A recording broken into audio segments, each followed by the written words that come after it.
Bless you, brothers and sisters. We are the brothers from the Gathering of Christ Church, here to deal with a profound topic tonight. We thank the Most High, AHAYAH, Gocc. That's the Most High in the name of Christ, whom most people in this earth call Jesus, and the Holy Spirit is Gocc. We thank the Most High for allowing us to come to you with a very profound and in-depth topic. The topic this evening is the Satanic connection from Babylon to Rome to America. Through this teaching, a lot of mysteries will be uncovered. A lot of understanding will come through the Spirit of the Most High out of these scriptures. If you have a Bible and Apocrypha, you can follow us. We will attempt to bring forth understanding that have been hid from ages and generations, like it says in Colossians 1 and 26. We will attempt to show you that the worship in this earth is connected to ancient Babylon, and that these spirits were carried over from the beginning, from empire to empire, and that the gods we're worshiping in this earth today are satanic, and that there's a small remnant in the earth, a very small remnant that's dealing with the truth of the Most High, that would understand and that would come to this knowledge. And we hope by these teachings that we can touch those elect. Also, you have the research to research yourself. We have a plethora of books here, many books, that if you don't believe what's being taught, you can research it yourself. All right? And if you decide to continue to deal in religion after you've received all this information, then that's a choice that you make at your own peril. Okay? We're going to start from the beginning. We're going to show you that Satan had a plan. We're going to show you who he was from the beginning. His plan was to be God. Okay? And that he would use any means, government and religion, to one day attempt to be ruler of the universe. Government and religion. Just remember that. And he's very deceptive, this serpent. He was able to hide himself and even appear to be God to the unlearned and the ignorant, and those that are attached to superstition or tradition. So in order to expose this deception, we must go into the Holy Bible. Not just any Bible. We use the King James Version. The King James Version is what we use, because it closely correlates to the Hebrew. We also use the Apocrypha, the King James Apocrypha. Alright? For those that are fairly new, that have not been following us, we have an original 1611 King James Bible. Alright? In the 1611, you see the Apocrypha.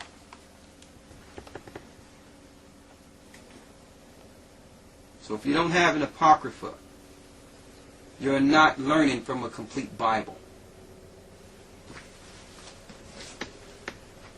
Alright? Now, what is the satanic connection between ancient Babylon,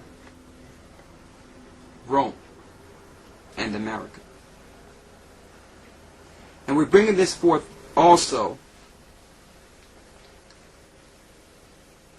Because we're living in a country right now, America, that we know that according to the scriptures is called Babylon. It's the virgin daughter of Babylon. Same worships. We're going to prove that. The same deities and gods of ancient Babylon that was carried from the beginning, before the flood. But Satan, being a serpent and deceptive, being very deceptive, was able to hide this fact from the people. Make you think that America just showed up from nowhere and that it's not written anywhere in the scripture. They'll even make you believe that the Babylon that's written up in the scriptures that will be destroyed is Rome. Okay? But we will show you beyond any shadow of a doubt that Satan moved from empire to empire. Alright? When people were worshiping and following Nimrod in the past, they were so deceived they thought they was following the Most High. We're going to show you. And that's through every empire. When we look back at it, we can say it's satanic, but the people that were living in those societies thought they were doing the right thing. In pagan Rome, in Babylon, in Egypt, they were following traditions, customs that was handed down to them, and they thought they were doing the right thing. Now we're here in America. And I know this will get throughout the world, but for you in America, are you following the true God written of in the Bible, or are you following traditions and superstition and religion that was handed down through the serpent? Get your Bible, followers. We're going to go to the beginning. Let's go to Genesis 3:1. Because in order for us to know that there's a satanic connection between Babylon, Rome, and our modern day America, we must first go to the spirit that's behind giving these empires, that have given these empires power. The origin of this serpent. Genesis 3:1, read. Genesis 3:1. Now the serpent was more subtle than any beast of the field which the Lord God had made. And he said unto the woman, Yea, have the Most High said, Ye should not eat of every tree of the garden. So, we know the story. There's a tree of good and evil in the garden. The Most High told Adam not to touch this tree. That as long as he's on the earth, he must only eat from the tree. With the tree of life, it would make Adam immortal. But the serpent went to the woman. Okay? He sees an opportunity to get dominion in the earth. And said, you're not going to die. Because the Most High know if you go and eat this tree of good and evil, you'll be like gods. You go eat that tree of knowledge, you'll be like gods. To understand both good and evil. Alright? Deceptive. He didn't go to Adam, because Adam would have checked him. He went to Eve. And Eve took it to Adam. And through that, the serpent gained power in the earth. But that's him in the earth in the garden. Let's go to the 15th verse.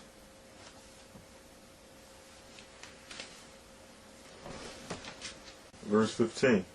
And I will put enmity between thee and the woman, and between thy seed and her seed. So after Eve was deceived and fell to this serpent, this spirit, the spirit had an agenda. There was a curse that was put on mankind, that man had to till the ground now, that man would one day die. And this is the curse that was laid out. That he would put enmity between the woman's seed and the serpent's seed. Read that part again. Verse 15.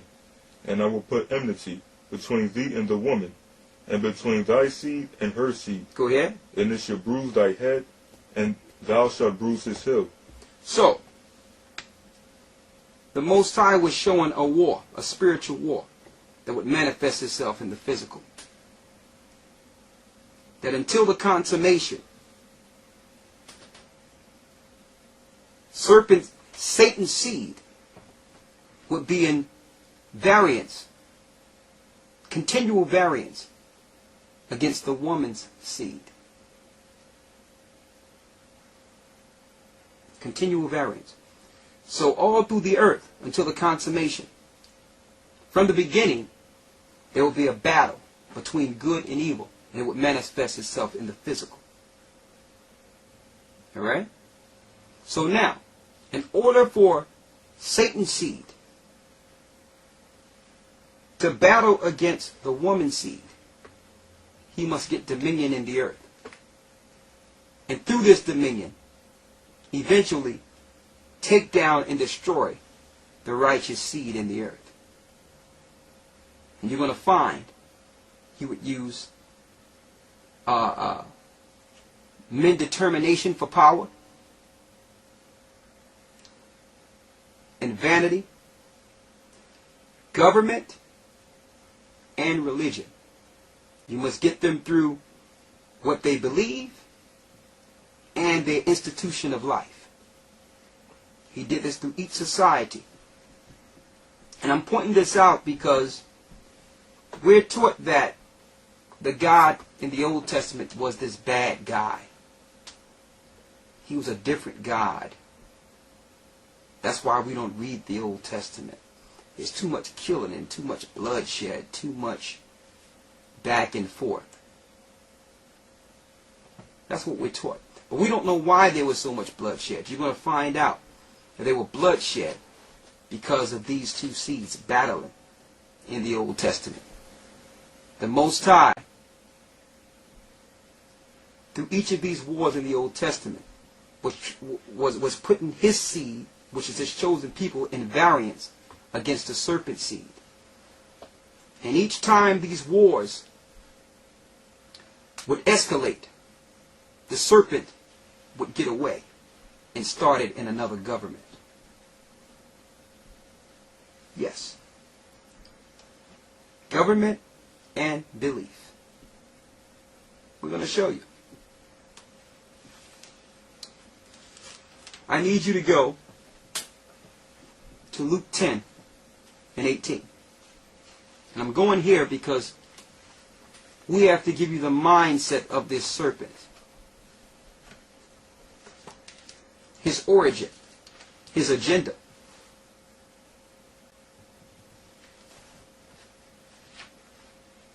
Luke 10 and 18. St. Luke 10 and 18. Read. And he said unto them, I beheld Satan as a light falling from heaven. Read it again. And he said unto them, I beheld Satan as lightning fall from heaven. So Christ says he beheld Satan as lightning fall from heaven. When did he beheld? It says, I beheld, to let you know that the Spirit of Christ was there in the beginning. And he beheld that spirit that's in Satan hurled from the heavens. He's seen that spirit hurled or thrown to the earth. That's before the garden. So you read Genesis and you go right into the story of the serpent and don't know that the serpent spirit predates the garden.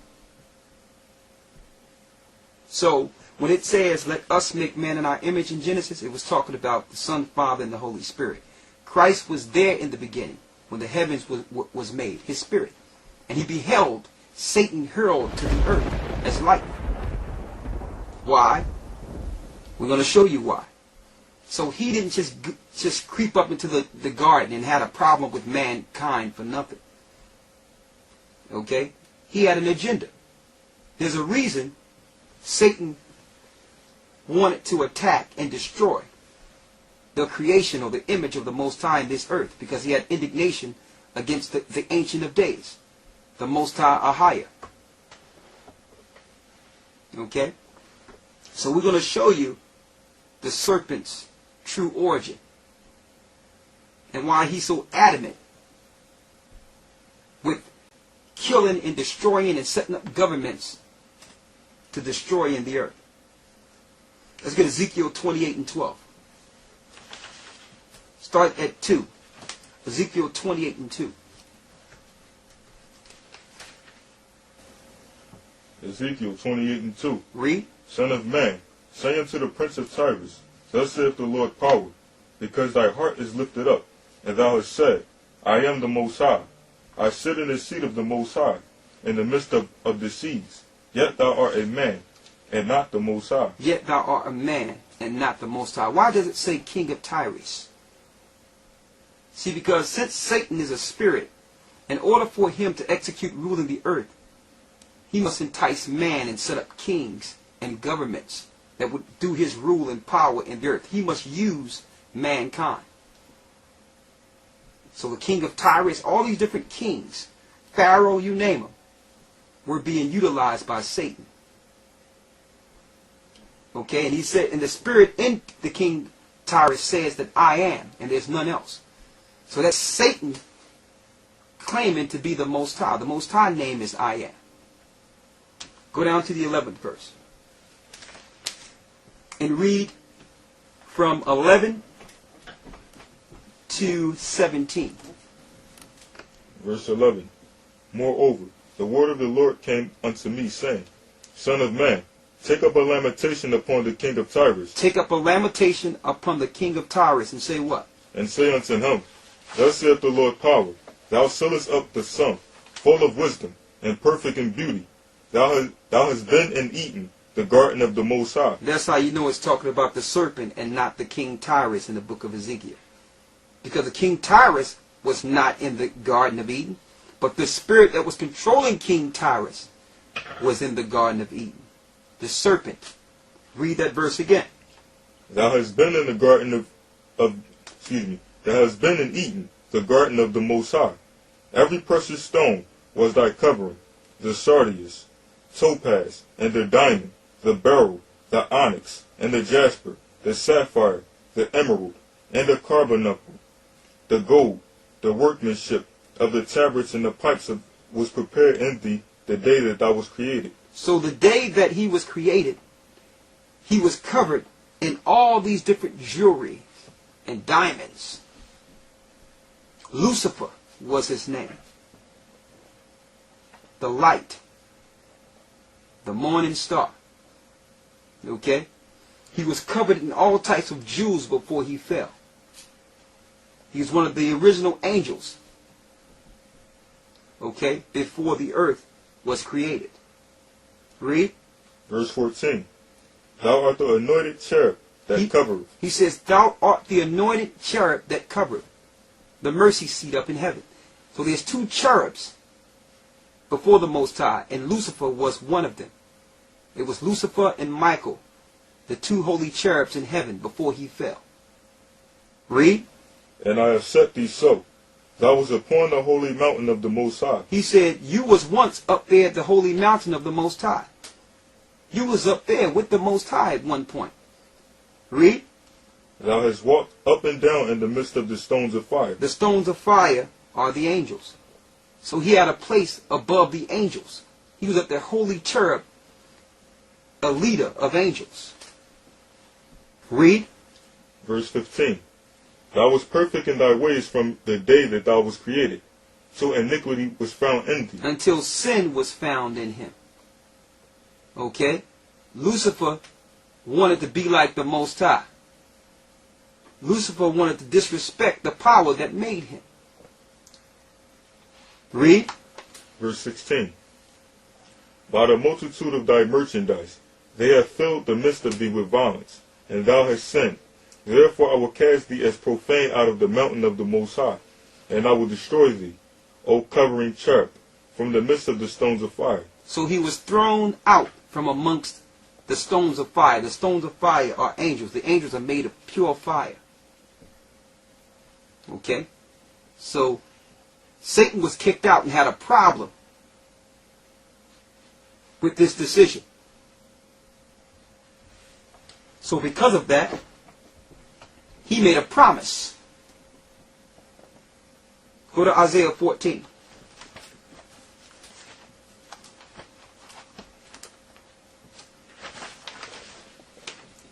And start at the 12th verse.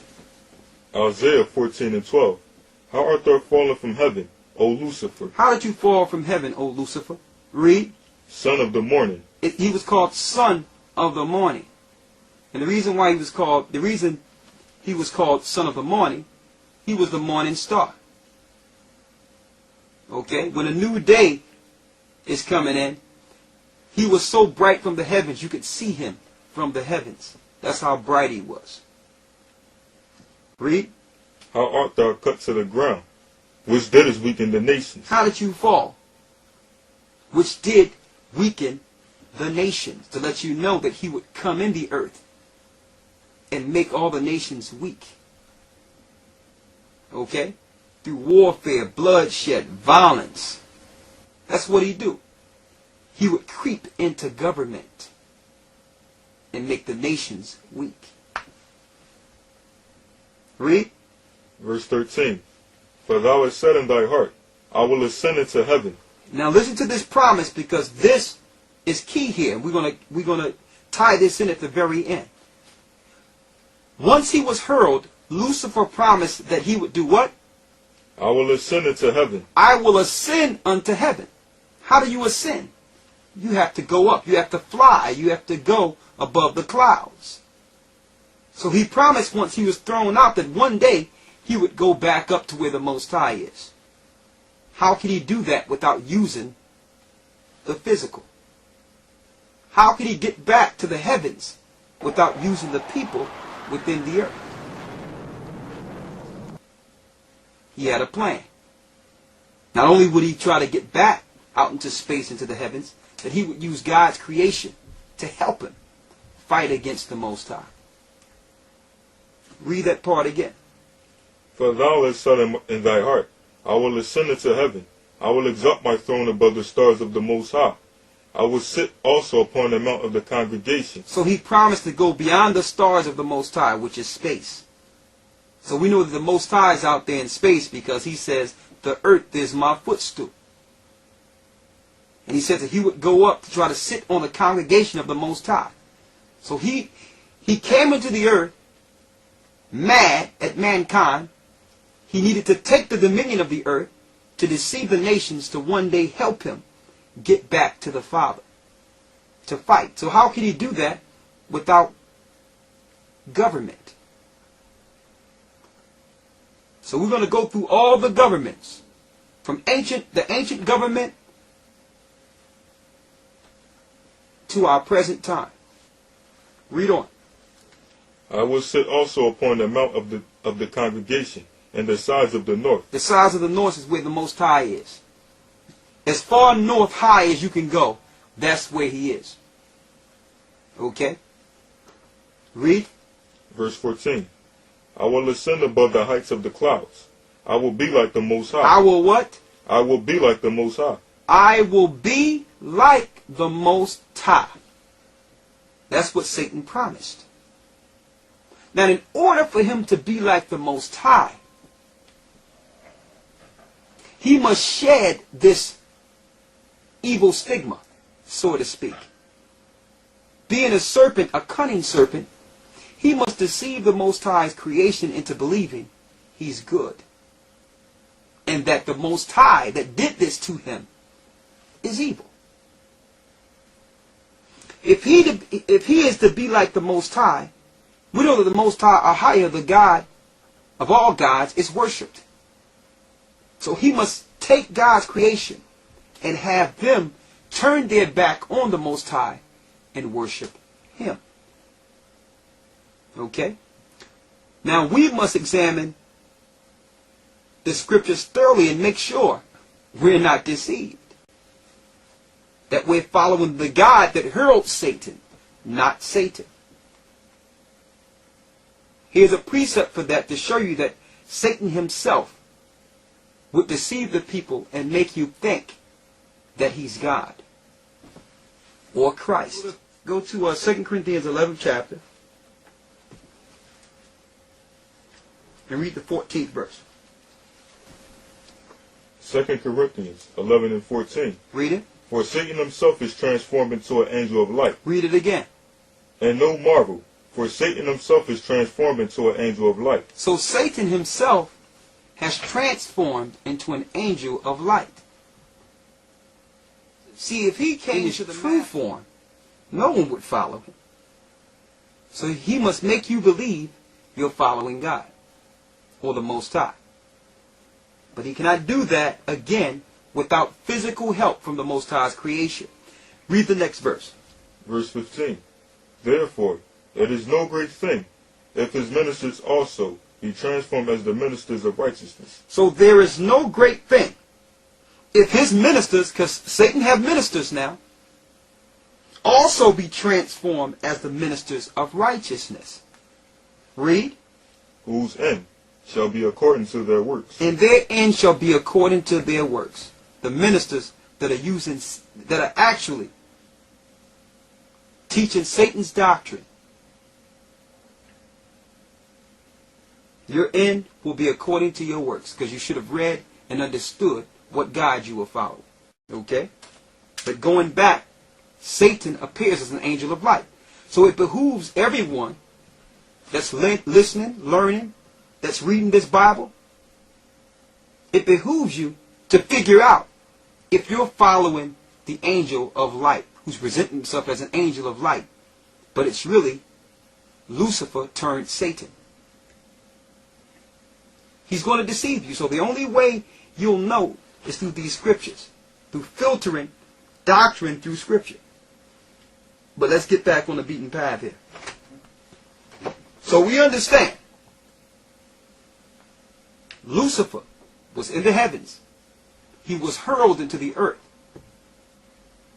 He deceived Adam and Eve to do what? Go to Job 9 and 24.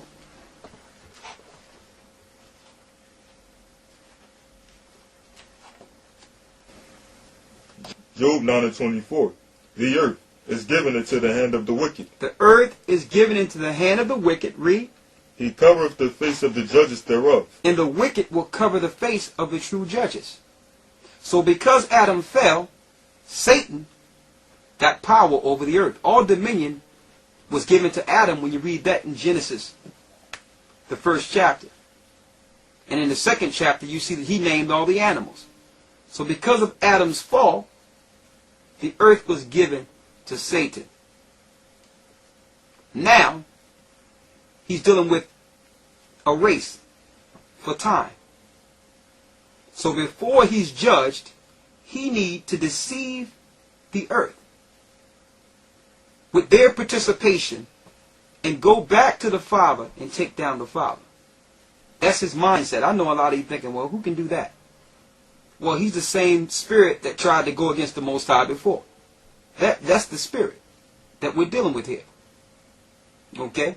And he don't care. If every man and woman die for him to achieve this mission, then he don't care about that either. He don't care. Okay, so the earth was given into the hand of the wicked. He deceived Adam and Eve in the garden. Therefore, there's a war in the earth, a spiritual war, that's materialized in the physical against the seed that would come through the Most High and the Most High's people and the serpent seed in the earth. And you're going to find that the serpent, read that again, the earth is given to who? The earth is given into the hand of the wicked. This is showing something else too. You know what this is showing? This is showing that government is being controlled by Satan. So now, those of you that have left the Most High because you thought, how can so many bad things be happening if God is in control? Satan got the earth for a time. That's why there's so much evil and wickedness in the earth. He's the same power, because he's a power in this earth. That's what people have made him. went before Christ and promised to give Christ all the things in the earth if he bowed down and worshiped him. He promised to give him dominion, power. Yes, the earth was given to him to let you know that these governments are being run by him. But we're going to show you. And no marvel that Satan himself appears as an angel of light on your money. In God we trust. In God we trust. And there's something. It says that on your money. We're going to get this dollar too. We're going to go into it. In God we trust.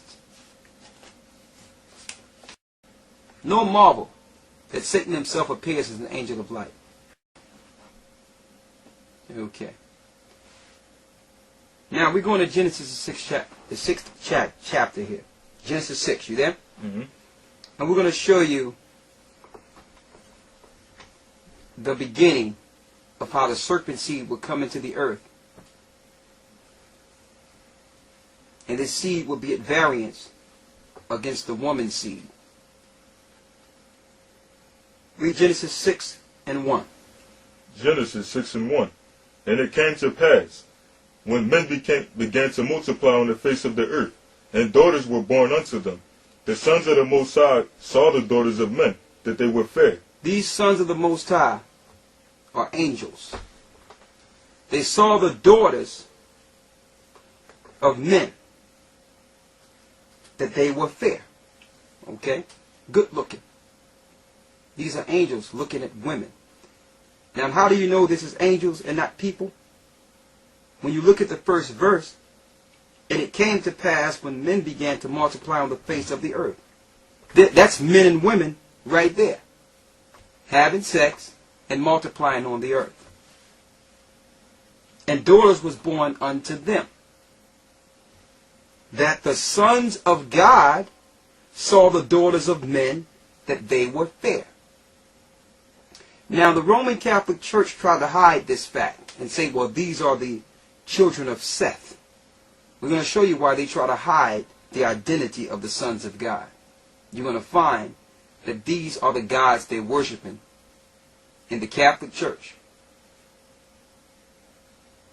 These are actually angels that came down and slept with women. Eventually, a lot of people don't know that Satan would eventually take a third of the heavens with him. So there were angels that were enticed, that came in the earth and slept with women. How do we know this? Go to 2 Peter 2 and 4. In the book of Jude. Get 2 Peter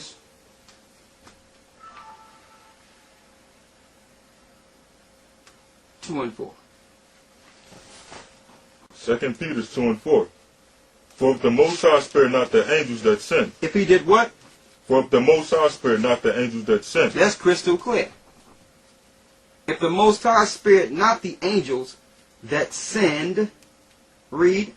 But cast them down to hell, and delivered them into chains of darkness, to be reserved unto judgment, and spared not the old world, but saved Noah, the 8th person. Now as you can see, this happened during the same time of who? Noah, the 8th person. Go to Jude, next to Revelations, right before Revelations. Right? And I need you to hold Jude and go to Job 1 and 6. To show you who the sons of God are. Read that. Job 1 and 6. Now there was a day when the sons of the Most High came to present themselves before the Lord. Now how many people on this earth go before the Most High to present themselves to the Most High every day? Go in the heavens and present themselves before the Most High. Read that again. Job 1 and 6. Now, there was a day when the sons of the Most High came to present themselves before the Lord, and Satan came also among them. At that time, Satan had entrance into the heavens. So every sundown, the angels go report before the Most High. Satan would come also. Read. Verse 7. And the Lord said unto Satan, Whence comest thou? Where you coming from, Satan? Read. Then Satan answered the Lord, and said, From going to and fro in the earth. I was just walking up and down in the earth to let you know that that's Satan before the throne. So the sons of God are where? Before the throne. So not only are people are called sons of God, like those that follow the Most High, and God's chosen people, like it says in the Bible, the angels are also called the sons of God. Go to the book of Jude 1 and 6. Jude 1 and 6. And the angels, which kept not their first estate. What are their first estate? Their first estate was what? The heavens. Read. But left their own habitation. He hath reserved in everlasting chains, under darkness unto the judgment of that great day. See that? They're in hell. They are bound in hell. The souls of those angels that came down and slept with women until Christ judged them. Okay? So Satan had a plan. Deceive some of the spirits to come down, to sleep with women, to sin against the Most High. Now they're trapped in the earth. Now that they're trapped in the earth, an evil seed is born. That at that time, Satan was using to destroy mankind.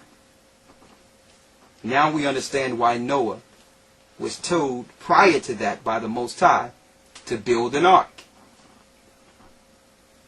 Go back to Genesis 6. Read it again. Start at the first verse. Genesis 6 and 1. And it came to pass, when men began to multiply on the face of the earth, and daughters were born unto them, that the sons of the Most High saw the daughters of men, that they were fair. And they took them wives of all which they chose. So they went and took themselves wives. Read. Verse 3. And the Lord said, My spirit shall not always strive with man, for that he is also flesh. Yet his days shall be 120 years. Go ahead. Cutting the life expectancy of humans. Read. There were giants in the earth in those days. There was what? There were giants in the earth in those days. Here's the children of those angels. They're called Nephilim, Nephilim. Okay? Satan's seed. A seed through sin that would be at variance against the woman's seed. There were what? There were giants in the earth in those days, and also after that, when the sons of the Most High came unto the daughters of men, and they bare children to them. So even after that, let's know after the flood, they materialized too. Read that last part. They did what? And they bare children to them. They gave children to these women. Read. The same became mighty men, which were of old, men of renown. They became mighty men of old, of renown, which through myth, they're called gods. Yes. These are the gods in mythology. Hercules and all these different, Mercury, and we're going to show you. So these myths didn't come out of the clear sky. All right? This was history before the flood. All right? Men of old men of renown. Read. Verse 5. And God saw that the wickedness of man was great in the earth. So much wickedness came from this act of angels sleeping with women. These hybrid beings was teaching all types of evil and wickedness and consuming mankind. It's going to tell you that. Read.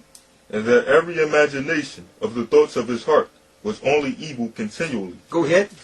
And it repented the Lord that he had made man on the earth. It repented the Most High that even made man. Read. And it grieved him at his heart.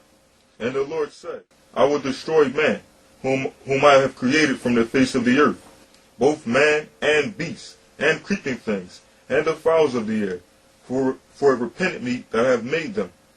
But Noah found grace in the eyes of the Lord. But Noah found grace in the eyes of the Lord. And guess what? Noah was the woman's seed. So eventually, if the Most High didn't put the Spirit on Noah to make an ark, that creation and those hybrid beings would have consumed the Most High's seed in the earth. The righteous seed that one day his son would come through. And you're going to find that these hybrid beings had inordinate sized skulls. They were very tall. Okay? Science hide this fact through calling them Neanderthal and saying that these people stem from apes 100 billion years ago. Okay?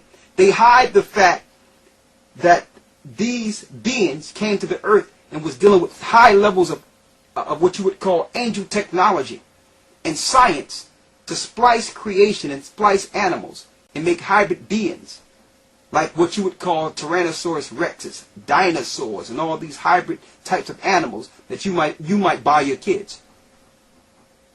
So in order to hide the fact that this happened, they masked all this history with science and told you that these animals lived on the earth 100 billion years ago. They did that so that if you're digging in the ground and come across one of these bones, you won't get alarmed. Of these inordinate footprints and skulls. This was Nephilim. This was the seed of the giants, the evil government that was established in the earth because they were set up as governors for a time during Noah's time. How do we know this? Don't forget, Satan works through government. It's written in the book of Jasher that they would set up as judges. Now I know a lot of you asking, hold up, he just said that he only going to go out of the Bible in the Apocrypha. But you are correct. I am going to go out of the Bible. Coming straight from the Bible. I need you to get Joshua 10 and 13. Read that. Joshua 10 and 13. And the sun stood still, and the moon stayed, until the people had avenged themselves upon their enemies. Is it not written in the book of Jasher? Is it not written in the book of Jasher? So the Bible refer you to the book of Jasher. Yes. This is the book that the Catholic Church know exists. They'll never give it to you. The Bible refers us to the book of Jasher. Why? Because it's the book of our forefathers. This book in Hebrew was in the ark. And if you think that that was just a typo, go to 2 Samuel 1 and 18. 2 Samuel 1 and 18. Also he bade them, teach the children of Judah the use of the bow. Behold, it is written in the book of Jasher. It is written in the book of Jasher. It was translated out of the original Hebrew. Okay? The book of Jasher. And the same as your Bible, when you read, it says, faithfully translated from the original Hebrew into English. Okay? And it shows you in the book of Jasher that these giants and the angels that came down and slept with women were set up as judges. And they started doing all types of evil and wickedness and splicing of animals. How do we know this? I need you to read in the book of Jasher, the 4th chapter, and start at the 16th verse, right? And read down to the 19th verse. Read it. Jasher 4 and 16. And all the sons of men departed from the ways of the Lord in those days, as they multiplied upon the face of the earth, with sons and daughters. And they taught one another their evil practices, and they continued sinning against the Lord. And every man made unto himself a god. He made himself a what? Unto himself a god. They started dealing with idolatry and making gods to themselves before the flood. Now we understand why the Catholic Church is hiding the fact that these were actual angels. Because look how many idols and gods they worship up in their church. They even worship dead people. Read. And they robbed and plundered every man his neighbor, as well as his relative. And they corrupted the earth, and the earth was filled with violence. And their judges and rulers went to the daughters of men. That's how you know it's talking about the angels. Went to the daughters of men. They're the judges. They're set up. Satan has set these guys up. Read. And their judges and rulers went to the daughters of men, and took their wives by force from their husbands, Go ahead. according to their choice. They committed adultery. Not only did they choose women, these were other men women. Read. And the sons of men in those days took from the cattle of the earth, and the beasts of the field, the fowls of the air, and took the mixture of animals. They took the mixture of animals. They started mixing animals with each other. Reptilians, reptiles with beasts. Read. And took the mixture of animals of one species with the other. With one species to the other. That's your dinosaurs. Read. In order therewith to provoke the Lord. And the Most High saw saw the whole earth, and it was corrupt, for all flesh had corrupted its ways upon the earth, all men and all animals. And the Lord said, I will blot out man, that I created from the face of the earth, yea, from man to the birds of the air, together with cattle and beasts that are in the field, for I repented that I made them. Same thing we read in Genesis, but it's in more detail. That's why they don't want you to have the book of Jasher, because this destroys your science and your philosophers. The knowledge of the Most High destroys your science. Okay? That's where your dinosaurs come from. So the Most High had to put the spirit on Noah to save the woman's seed. Alright? Now, got away. Noah got away with his children. But Satan, here it is, he's still on the earth. So he had to work on the other side of the flood. So he had to get into someone else to start his cycle again, to one day destroy the woman's seed. With Nimrod, that while he was said to be the inventor of fire, he was said to be the inventor of fire. So he was using fire as weaponry. Read. He was also regarded as the first that gathered mankind into communities. He was the first to gather mankind into communities. Read. Along with the sun, as the great fire god, and in due time identified with them, was the serpent worshipped. Hold up. It says the sun as the fire god. Read that part again, the last part you read. Along with the sun, as the great fire god. The sun as the great fire god. So he actually instituted the worshiping of the sun, or the acknowledgement of Sunday. And don't forget, this is the beginning here. This is way in Genesis. This is way before Constantine and the Catholic Church and the Romans. Read on. Was the serpent worshipped? Was the what worshipped? Was the serpent worshipped? So who gave Nimrod his power? The serpent from the garden. Read on. In the mythology of the primitive world, the serpent is universally the symbol of the sun. In Egypt, one of the most commonest symbols of the sun or sun god is a disc or a serpent around it. I need you to show the image of the serpent that was worshipped during ancient Babylon.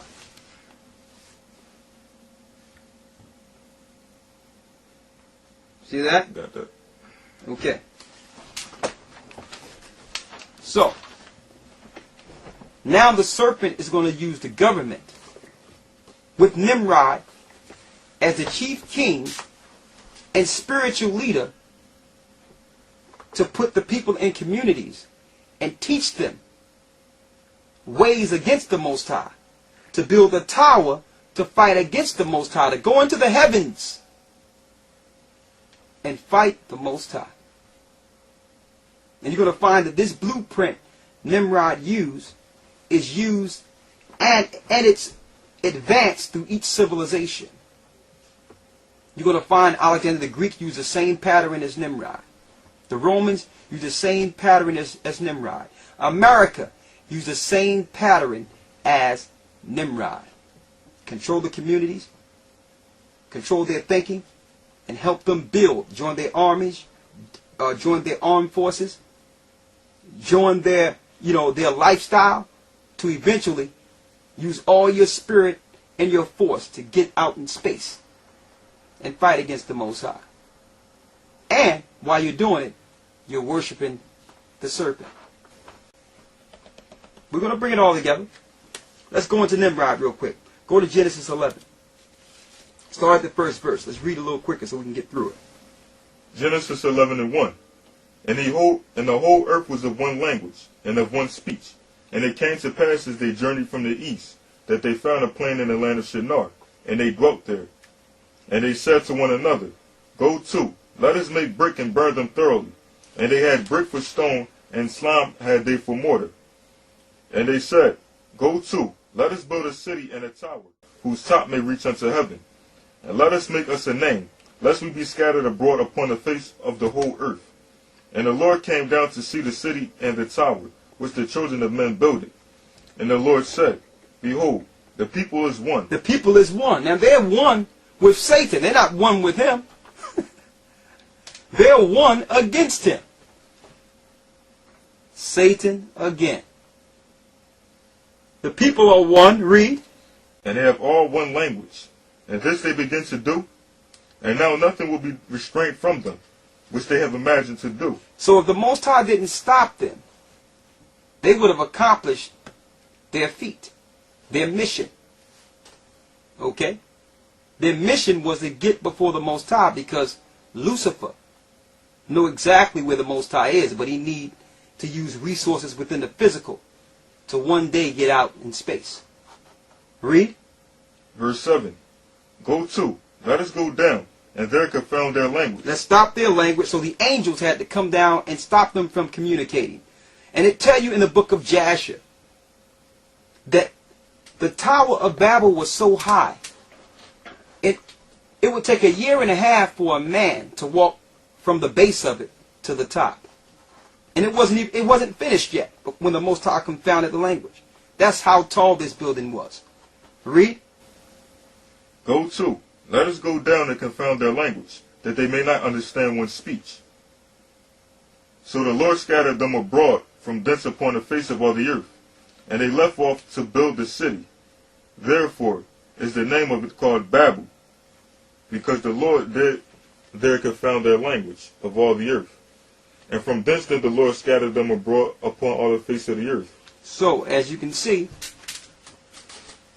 for this feat, for them trying to do this evil act, there goes Lucifer again, trying to get back to the heavens, using people, communities, and government to be in one mindset against the Most High, to worship him with the sun and fire, and to be at variance against the Most High. Now, I'm sure a lot of these people thought they were doing the right thing. They were being deceived. The cunning serpent. He did it in the garden. He did it before the flood. Now he's doing it after the flood. Okay? Now, after this happened, okay, all the nations who reverenced Nimrod as a god that was under him, even though their language was split, they took the same ideology and the same understanding of the worship of Nimrod and his mother Semiramis with them. That's the reason you can go to each culture and see the similarities in each religion. Alright? So they were able to take these religions that Nimrod gave them and start them in their own lands in different languages. Same religion, different language. Alright? So that's why certain things are celebrated at the same time all over the earth. Like December 25th. You might think that that's a newfound holiday to follow here in America, when America is really a modern society. People were celebrating December 25th well before Christ was on the earth. Nimrod's birthday is December 25th. Yes, ancient Babylon. You name it. I'm going to go into a few of those. I have it right there in front of me. All these societies started their worship and their belief and their structure of government from ancient Babylon. Okay, there's no separation of church and state. In order to get the people to follow Satan, he must control your government and how you're governed, and you have to control your spiritual connection. You have to control your spirit religiously, and you have to control your form of government. There's no separation. He must control the two. Alright? Now, going along, it went into Egypt. We're not going to go all the way into Egypt right now. We're going to say that for another time. We're going to do a tape on Egyptology. But we mentioned from Babylon to Rome to America, the Satanic connection. In this book, I'm going to read something if you don't mind. It shows, that's how you know it, this is the reason, this is how you know that it's talking about that all the nations, that were at the tower took the same worship, because they all had the Madonna, which is Semiramis, Nimrod's mother, and the virgin baby. Okay?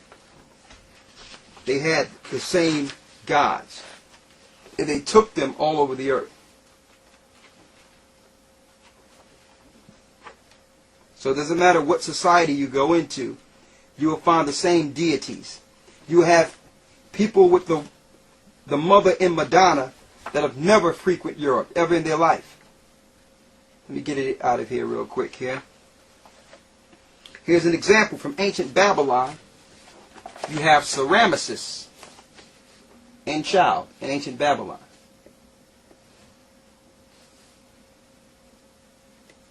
Okay? And the same in India.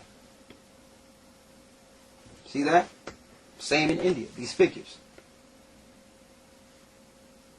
So they were able to take the Madonna and child with them because this is what they learned under Nimrod. Different language, same religion. And this links directly to our religions today.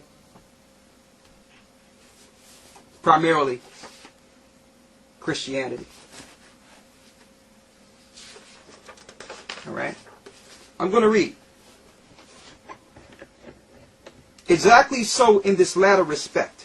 And I'm on page 20. Also was in ancient Babylon. The Babylonian and the popular religion supremely worshipped a goddess mother and a son, who was represented in pictures and in images, okay, as an infant or child in the mother's arms. From Babylon, this worship of the mother and the child spread to the ends of the earth. In Egypt, the mother of the child was worshipped under the names of Isis and Osiris. In India, even to this day, as Isi and Iswara. In Asia, as Sibyl and Diois. In pagan Rome, as Fortuna and Jupiter Pior, or Jupiter the boy. In Greece, as Ceres, the great mother, with the babe at her breasts. I wonder.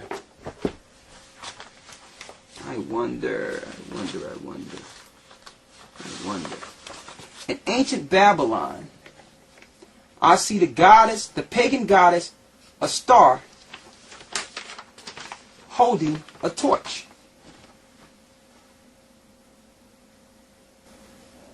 From ancient Babylon. Okay, at this time, during this period, this is archaeology. There were no pictures. Alright? This is how they made their pictures, from stone. And then later on, in Rome, she was called Ceres, which is the pagan satanic Roman goddess. And this is the same goddess as Semiramis in Rome. And she have horns.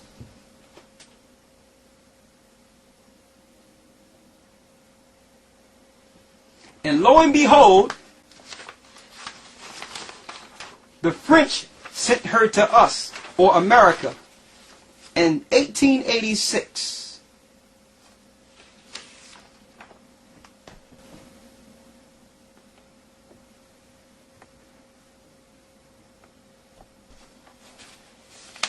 Same gods, different language. The serpent. I'm going to hold this for later. So the question we have is, how did it get from Babylon to Rome to America? So now we understand. The serpent is using each society and setting up government and religious structures to control the communities and bring them into one order under him. Now, to further go into the knowledge on how this went from Babylon to Rome, we must first go into the two children, Jacob and Esau. Okay? Now you must go into the beginning. That's why we're starting here in Genesis, to understand our present time. Let's go to Genesis, the 25th chapter, to show you how the serpent would come into one of these nations and cause racial tension in the earth, where it would be in the future one race fighting against another race. The serpent seed and the woman seed. Who would he use? How did it get to Rome, or to Greece, or to America? Let's go to Genesis 25 and start at 21. Read. Genesis 25 and 21. And Isaac entreated the Lord for his wife, because she was barren. So Isaac prayed to the Most High because she was barren. She could not have any children. Rebekah could not have any children at this time. Read. And the Lord was entreated of him, and Rebekah his wife conceived. The Lord heard his prayer. Rebekah got pregnant. Read. And the children struggled together within her. So she didn't have one child in her womb. There was two. They struggled together. It was a fight in her womb. Read. And she said, If it be so, why am I thus? And she went to inquire of the Lord. So she's asking, Lord, if you have blessed me to have children when I couldn't, why am I going through these inordinate pains? So the pain was so severe, she went to talk to the Most High. Why is she going through these pains in her womb, in her belly? What is it? Read. Verse 23.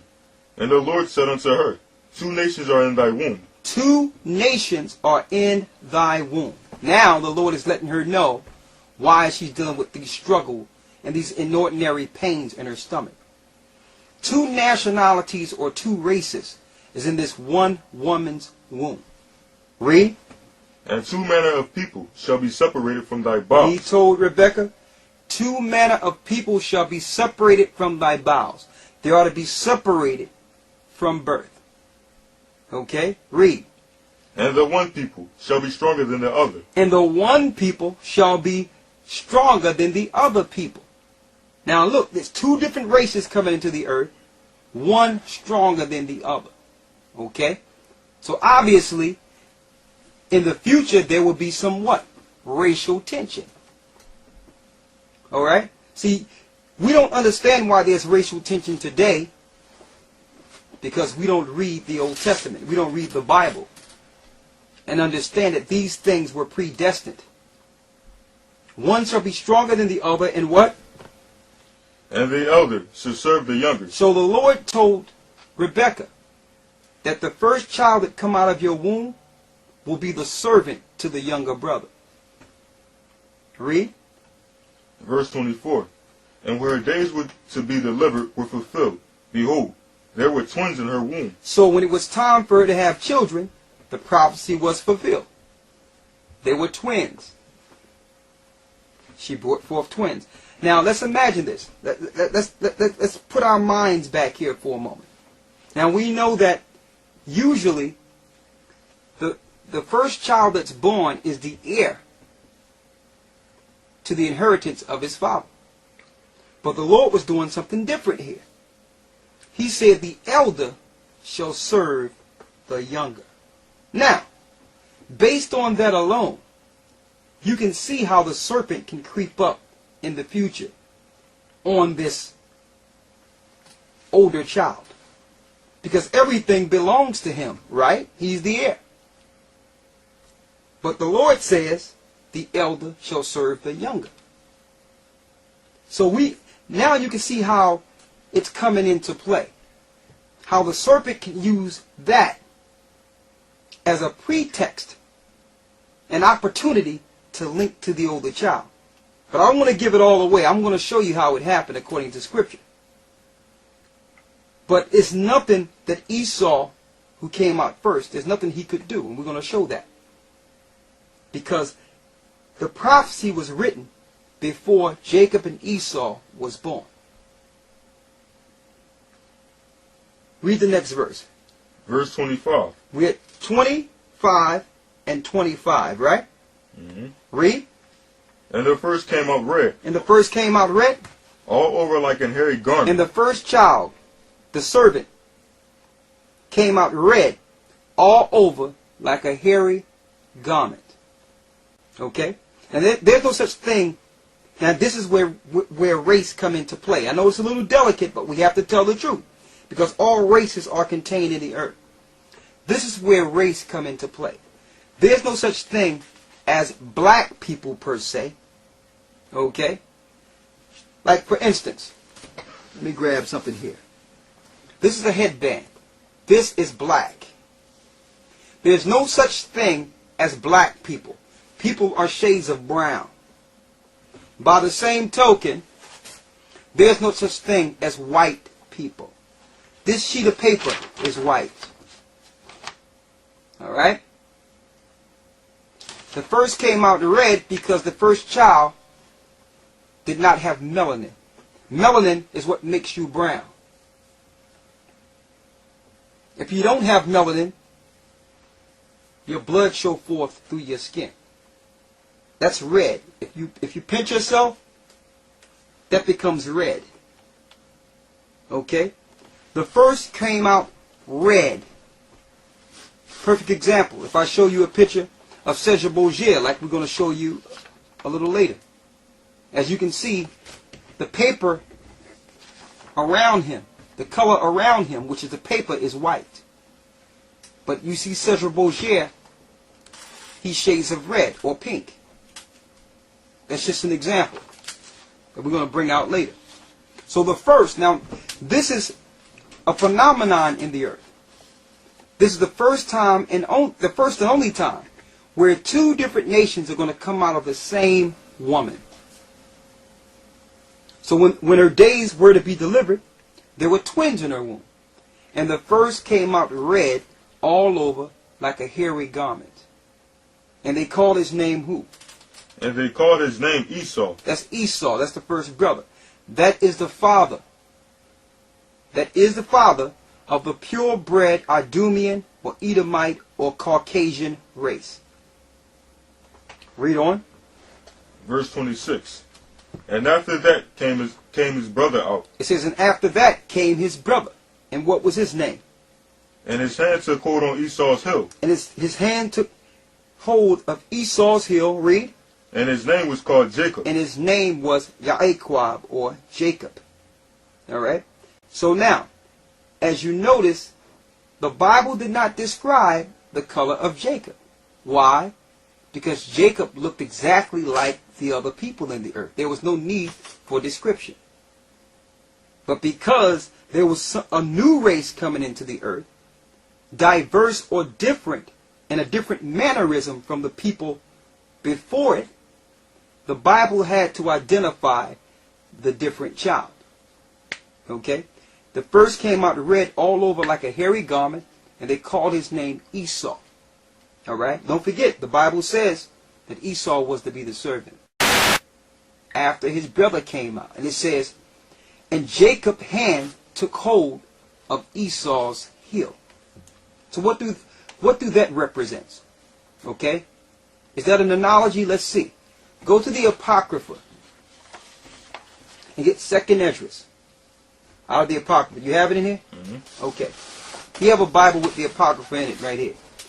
Read 2nd Esdras 6, 8, and 9 to give the precept on what that means that Jacob took hold of Esau's heel. Now you have to understand how this works. The head or the crown is the beginning. The heel is the end. The head is the beginning that comes out. The heel is the end. 2nd Esdras 6, 8, and 9. Read that. 2nd Esdras 6 and 8. And he said unto me, from Abraham unto Isaac, and Jacob and Esau were born of him. Go ahead. Jacob's hand held first the heel of Esau. Jacob's hand held first the heel of Esau. You know, his foot is the end. Why? Read. Verse 9. For Esau is the end of the world. For Esau is the end of the world. So that's showing, according to Scripture, who would be ruling at the end of the world. We're at the end of the world. And we know that after this rulership, Christ will bring Jacob's rulership or Israel's rulership in the earth. It's going to read it. Read on. And Jacob is the beginning of it that followeth. And Jacob is the beginning of it that followeth. To show you that it will be a change of hands or change of dominion without separation. The hand was connected to the heel. So as soon as Esau's power or kingdom fall, Jacob's is next without separation. So when Christ come back, he's bringing forth Jacob's kingdom. That show you that Esau is the end of the world, identifying who are the children of Esau, according to the Bible. Go back to Genesis 25. Because just like we mentioned earlier, how the serpent need a nation or government or people to execute his rule in the physical. Alright? Now we're going to show you how this happened here. Go back to Genesis 25 and finish reading. Because it's going to show you some attributes of Jacob and Esau. Okay? Read. Verse 27. And the boys grew. Genesis 25 and 27. The boys grew. And Esau was a cunning hunter. He was a what? Was a cunning hunter. Esau was a cunning hunter. Who was the first hunter? Nimrod. A cunning hunter. See, the apple don't fall too far from the tree. So Esau's children will be just like his father. Jacob's children would be just like his father. Esau was a cunning hunter, out in the field, killing animals and doing all type of gaming in the field. Okay? Read. A man of the field. And Jacob was a plain man, dwelling in tents. Jacob was a what? Jacob was a plain man, dwelling in tents. So Jacob didn't like the outside, the killing deer and sporting outside. Jacob stayed home. He dealt with things, you know, the domestic things around the house or around the neighborhood. He didn't go out into the field. Okay? Read. Verse 28. And Isaac loved Esau, because he did eat of his venison, but Rebekah loved Jacob. See, Isaac loved Esau because Esau went to get the food. Okay? But Rebekah loved who? Jacob. You know why? Because of that vision or that prophecy the Most High gave her. To tell her that the elder shall serve the younger. So she knew the blessed child. She cleaved to the blessed child. The child that the Most High chose before they were born. Okay? Read on. Verse 29. And Jacob sought pottage, and Esau came from the field. So Jacob was making some pottage. You know, he was a man that stayed home in the tent. So he used to make the food. He stayed around moms. So he learned how to cook. So he was siding some pottage. And what happened with Esau? And Esau came from the field, and he was faint. He was faint. Like he was ready to die. He needed some nourishment. Read. Verse 30. And Esau said to Jacob, Feed me, I pray thee, with that same red pottage, for I am faint. He said, feed me with that same red pottage. So there was blood in the water. The food or the meat was not done. Feed me with that same red pottage. Read. For I am faint. Go ahead. Therefore was his name called Edom. Edom, which means red or blood. Red. So because he liked his food rare, his name was changed to Edom. Read. Verse 31. And Jacob said, Sell me this day thy birthright. So Jacob said, okay, I'll feed you. Let me get that birthright. Read. Verse 32. And Esau said, Behold, I am at the point to die, and what profit shall this birthright do to me? He said, listen, I'm going to die anyway. What good is this birthright? So he didn't even have respect of the gift of the birthright that the Most High gave him. Okay? Now, we know that before they were born, it was already prophesied, the elder shall serve the younger. But this is that prophecy playing out in the physical. Okay? Cause and effect. Things have to happen to allow the prophecy to come to pass. So the Most High had him out in the field dealing with something to the point where he thought he was going to die. He was so faint. He needed nourishment. And that's when the opportunity presented itself for Jacob to get the birthright. The same birthright the Most High told Rebekah that second child would receive. Okay? Read. Verse 33. And Jacob said, Swear to me this day. And he swore unto him. And he sold his birthright unto Jacob. Then Jacob gave Esau bread and pottage of lentils. And he did eat and drink, and rose up, and he went his way. Thus Esau despised his birthright. Esau despised his own birthright. You see that? So now the prophecies are being fulfilled. Jacob, which is the future father of the Israelites, now have the birthright. It's established that the birthright went to Jacob. All right? Now, I know some would think that Jacob is the bad guy here. He deceived him. He tricked him into getting the birthright when it didn't belong to him. All right? But when you read Genesis, it distinctly tells us that the prophecy of the birthright would go to Jacob. Don't forget, Rebekah was told the elder shall serve the younger. The older, or the elder, is Esau. He was meant to be a servant to Jacob, his younger brother. So this was just a scenario played out to allow that prophecy to be fulfilled. So, but in case you think that, because it is taught in Christian churches today, and I'm going to show you why later, why they teach that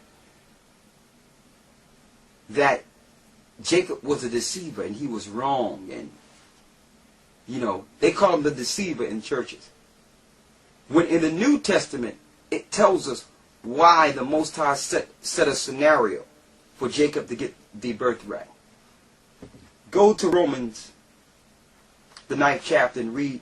Let's start at the 11th verse. Romans 9 and 11. For the children. Start at the 10th verse. And you follow us. Read. Verse 10. And not only this, but when Rebekah also had conceived by one, even by our father Isaac, for the children being not yet born, neither having done any good or evil. It says the children being not yet born, neither having done any good or evil. So it was told to Rebekah before they were born, before Jacob's side pottage, before Esau was in the field, it was said to her what? That the purpose of the Most High, according to election, might stand. That the purpose, according to election, might stand. The Most High elected Jacob before he was born to get the birthright and the blessing. So we can't look at the scenarios that allow that to happen and point to that and say that Jacob is wrong. Read. Not of works. Not of works. It's nothing they did, but what? But of him that calleth. But of him that calleth. It's the Most High that called Jacob to be the chosen. Read. It was said unto her, the elder shall serve the younger. It was said to Rebekah, the elder shall serve the younger. The pottage was just a scenario to allow that prophecy to come to pass. Read. As it is written. As it is written where? In the Bible. In the book of Malachi. What's written? Jacob have I loved, but Esau have I hated. Jacob have the Most High loved, but Esau have he hated. Okay? Now he loved Jacob because he gave his laws, statutes, and commandments to Jacob. In the Old Testament, Jacob is called the Most High's woman. Okay? He's the wife of the Most High. Why? Because these are the people the Most High will give his laws, statutes, and commandments to execute his power in the earth, to show the earth righteousness. It says, Esau have I hated, because Esau was the reverse of Jacob. Esau is setting up things contrary to the laws of the Most High. We're going to show that. The serpent seed and the woman seed. We're going to show that. Okay? So it's not of works, but the Most High that calleth. He chose one. And some of you might feel a certain type of way about that and say, well, that's not right. Hold up. Even the image of the Most High, which are humans, have choice. Okay? I decided to put a white shirt on this evening. Now, I have different color shirts in my closet. But because the shirts belong to me, I can choose what shirt I want to put on. The yellow shirt can't jump out of my closet and say, why you didn't wear me? I own the white shirt and the yellow shirt and the red shirt and the green shirt. So the other shirts can't come and say, why don't you wear me? I chose my shirt. So if we can choose, cannot the Most High? So that means the Most High have put attributes in the image of him that he didn't even give himself. Okay? So yes, the Most High do choose. And you're going to find out through that choice that Lucifer, or Satan, that's who he is now, used this scenario between these two children as a pretext to link to the hurt child. To link to the child that was hurt, that felt deprived, because he felt deprived when he was hurled. To bring forth government and religion. Since the Most High didn't want to give Esau the blessing and the birthright, Satan promised him the world and to hand Jacob over to him if he would serve and set up a world for Satan so that the people could worship Satan. We're going to prove that. That's where your pagan beliefs come in at. He couldn't do it with Nimrod. Nimrod was finished. He tried it before the flood. The Most High flooded the earth. He tried it with Nimrod after the flood. The Most High split the tongue. Now, Satan is trying it again. I'm going to show you. He can only link into you if you are emotional or if you're dealing with some type of hatred towards your brother. And you're going to find that Satan linked in with Esau. And we're going to show you the point that he linked into him. Okay? We're going to show you that point. He linked into Esau to set governments and a structure in the earth where Satan could rule and be worshipped as the Most High. But let's get to the blessing to show you why Esau got so angry or became so angry. Go to Genesis 27 and 1. Start at the first verse. Read. Genesis 27 and 1. And it came to pass that when Isaac was old, and his eyes were dim, so that he could not see, he called Esau his eldest son, and said unto him, My son.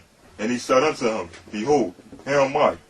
And he said, Behold now, I am old, I know not the day of my death. Now therefore, take, I pray thee, take weapons, thy quiver, and thy bow, and go out to the field, and take me some venison, and make me savory meat, such as I love, and bring it to me, that I may eat, that my soul may bless thee before I die. And Rebekah heard when Isaac spake to Esau his son. And Esau went to the field to hunt for venison, and to bring it. And Rebekah spake unto Jacob her son, saying, Behold, I heard thy father speak unto Esau thy brother, saying, Bring me venison, and make me savory meat, that I may eat, and bless thee before the Lord before my death. Now therefore, my son, obey my voice according to that which I command thee. Go now to the flock and fetch me from thence 2 good kids of the goats, and I will make them savory meat of thy father, such as he loveth. Now let's show this. Examine this for a second. All right. She overheard Isaac telling Esau to go make some meat. So Esau go to hunt. Right?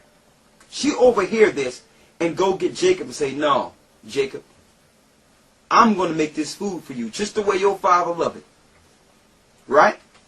Now just examine this for a second. Some of you might think she's wrong for doing this. But why is Rebekah doing this? Remember the children struggling in their womb? And she went and asked the Most High, why is this pain so hard? Why is this like, why am I hurting like this? And the Most High says, 2 nations are in thy womb. There's a fight in your womb, woman. And the elder child shall serve the younger. They was fighting so much that even at the end, when it was time for her to deliver the baby, he had his hand on Esau's heel. They was fighting in the womb the whole time. And the Most High told her, listen, the elder shall serve the younger. Yes. So now, she's helping the prophecy be fulfilled. She cannot let Esau come back with that venison and get the blessing, knowing that the Most High gave her the information to know that that blessing belonged to her son Jacob.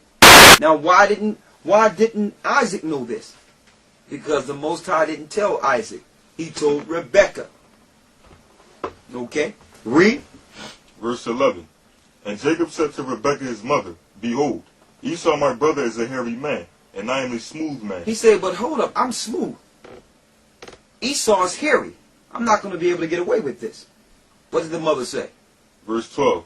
My father peradventure will fill me, and I shall see to him as a deceiver. And I shall bring a curse upon me, and not a blessing. Go ahead. And his mother said unto him, Go ahead. Upon me be thy curse, my son. She said, let the curse be on me. She knew everything was going to be all right. Because the Most High told her before the children were born. Read. Only obey my voice, and go fetch me them. And he went, and fetched, and he brought them to his mother. And his mother made savory meat, such as his father loved. And Rebekah took goodly raiment of the eldest son Isaac, which were with her in the house, and put upon them Jacob her son. And she put the skins of the kids of the goats upon his hands, and upon the smooth of his neck. And she gave So that's how hairy this guy was. Esau was so hairy that she had to take fur off of skin and put it on Jacob's hands. That was a hairy guy. Read. Verse 17. And she gave the savory meat and the bread, which she had prepared, into the hand of her son Jacob. And he came unto his father and said, My father. And he said, Here am I. Who art thou, my son? And Jacob said unto his father, I am Esau thy firstborn. I have done according as thou badest me. Arise, I pray thee, sit and eat of my venison, that my soul may bless me. Go ahead.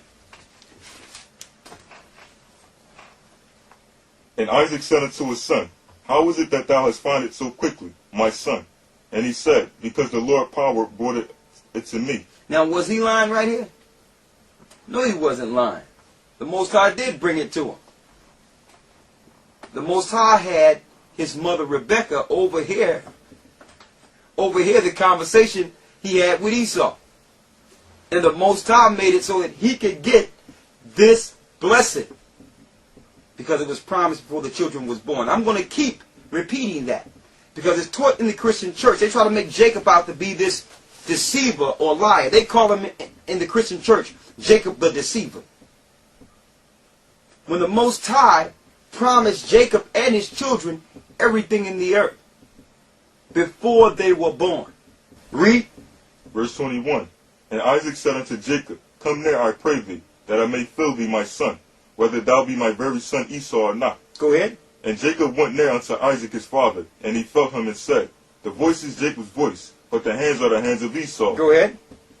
And he discerned him not, because his hands were hairy, and his brother Esau as his brother's Esau's hands. So he blessed him.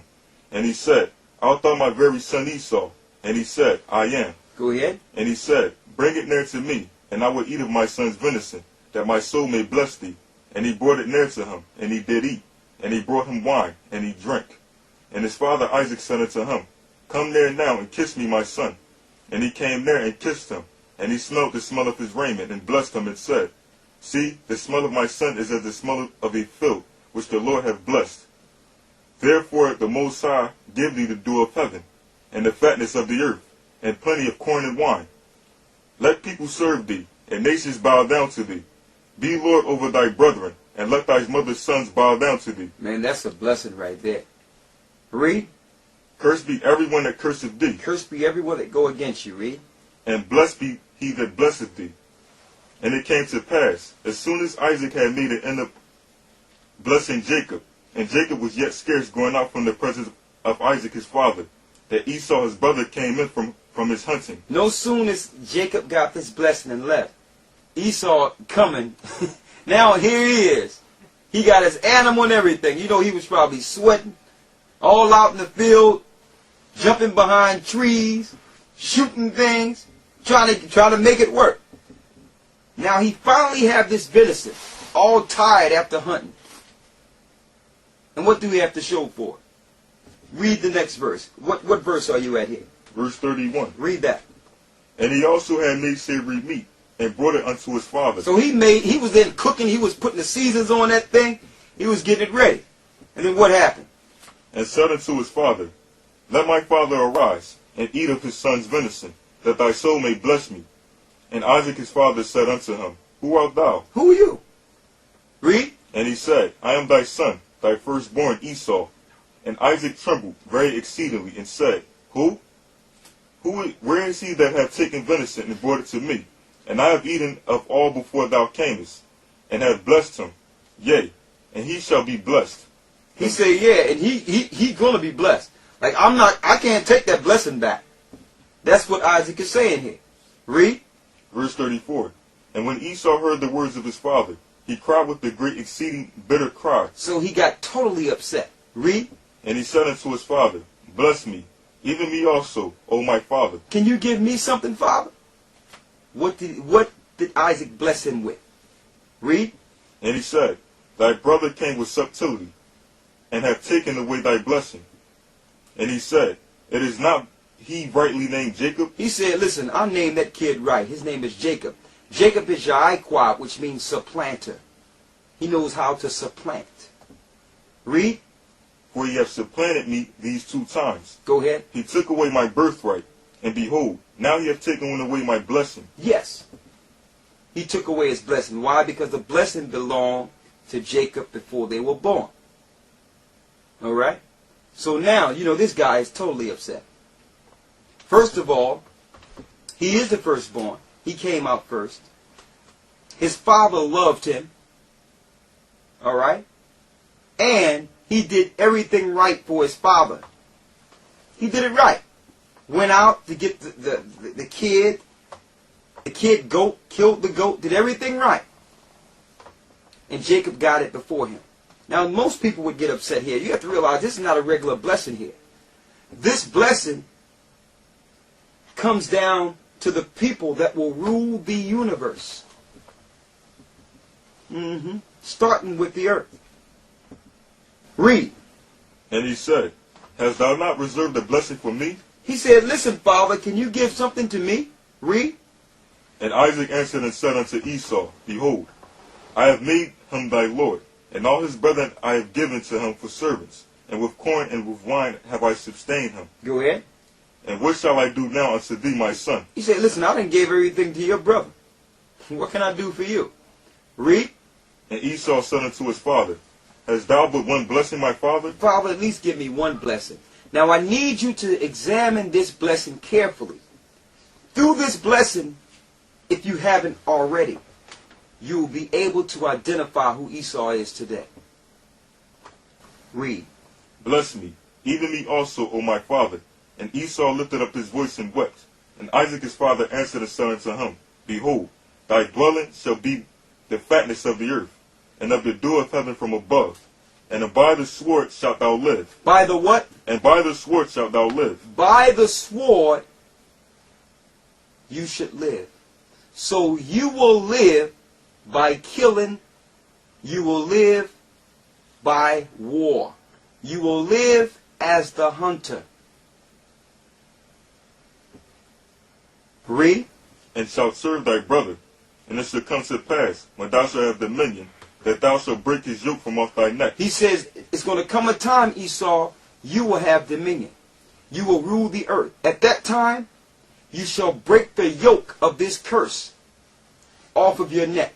So he's telling Esau, there will come a time that Jacob will be under you. And we're in that time now. You're going to find out that's why the minorities catch so much pain, so much sorrow in this earth, because of what happened right here. Read. Verse 41. And Esau hated Jacob because of the blessing wherewith his father blessed him. Go ahead. And Esau said in his heart, The days of mourning for my father are at hand. Then will I slay my brother Jacob. Then I will what? Then will I slay my brother Jacob. Then I will slay my brother Jacob. So he promised that once his father died, he would one day take Jacob down. And that's being fulfilled in the earth right now. So because he hated his brother, what spirit came into him? Dealing with so much emotion, sorrow, and anger. Satan.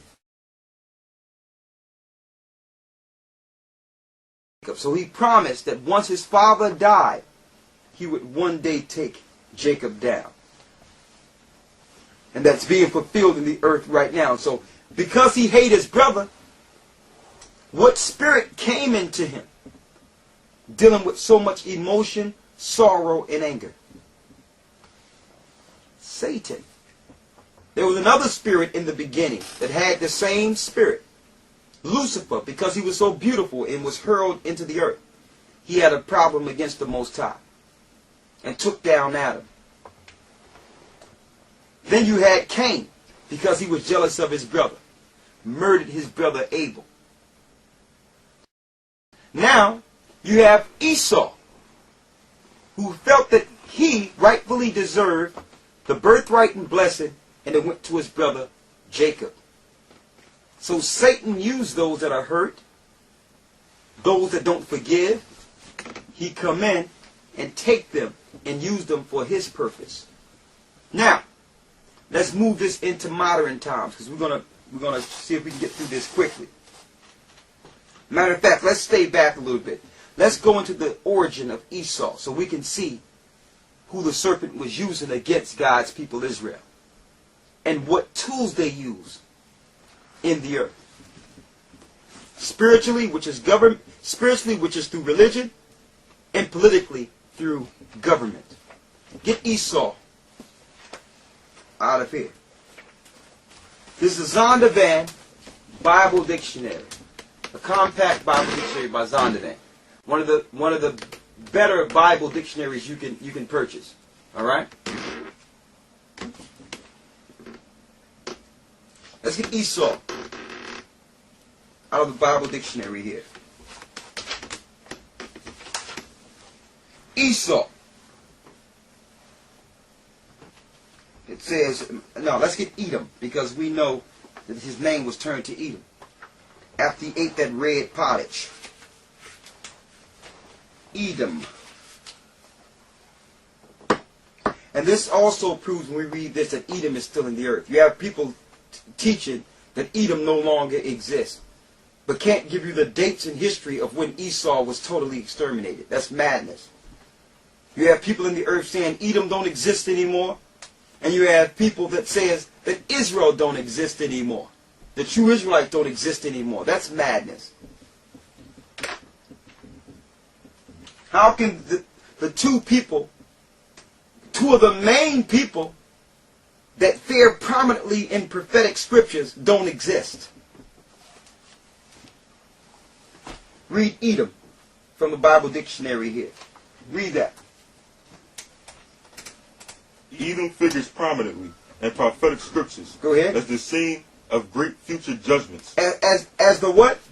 As the scene of great future judgments. As the scene of great future judgments. Edom is still here. He just hid himself by calling himself different names. That's Psalms 49 and 11. Read.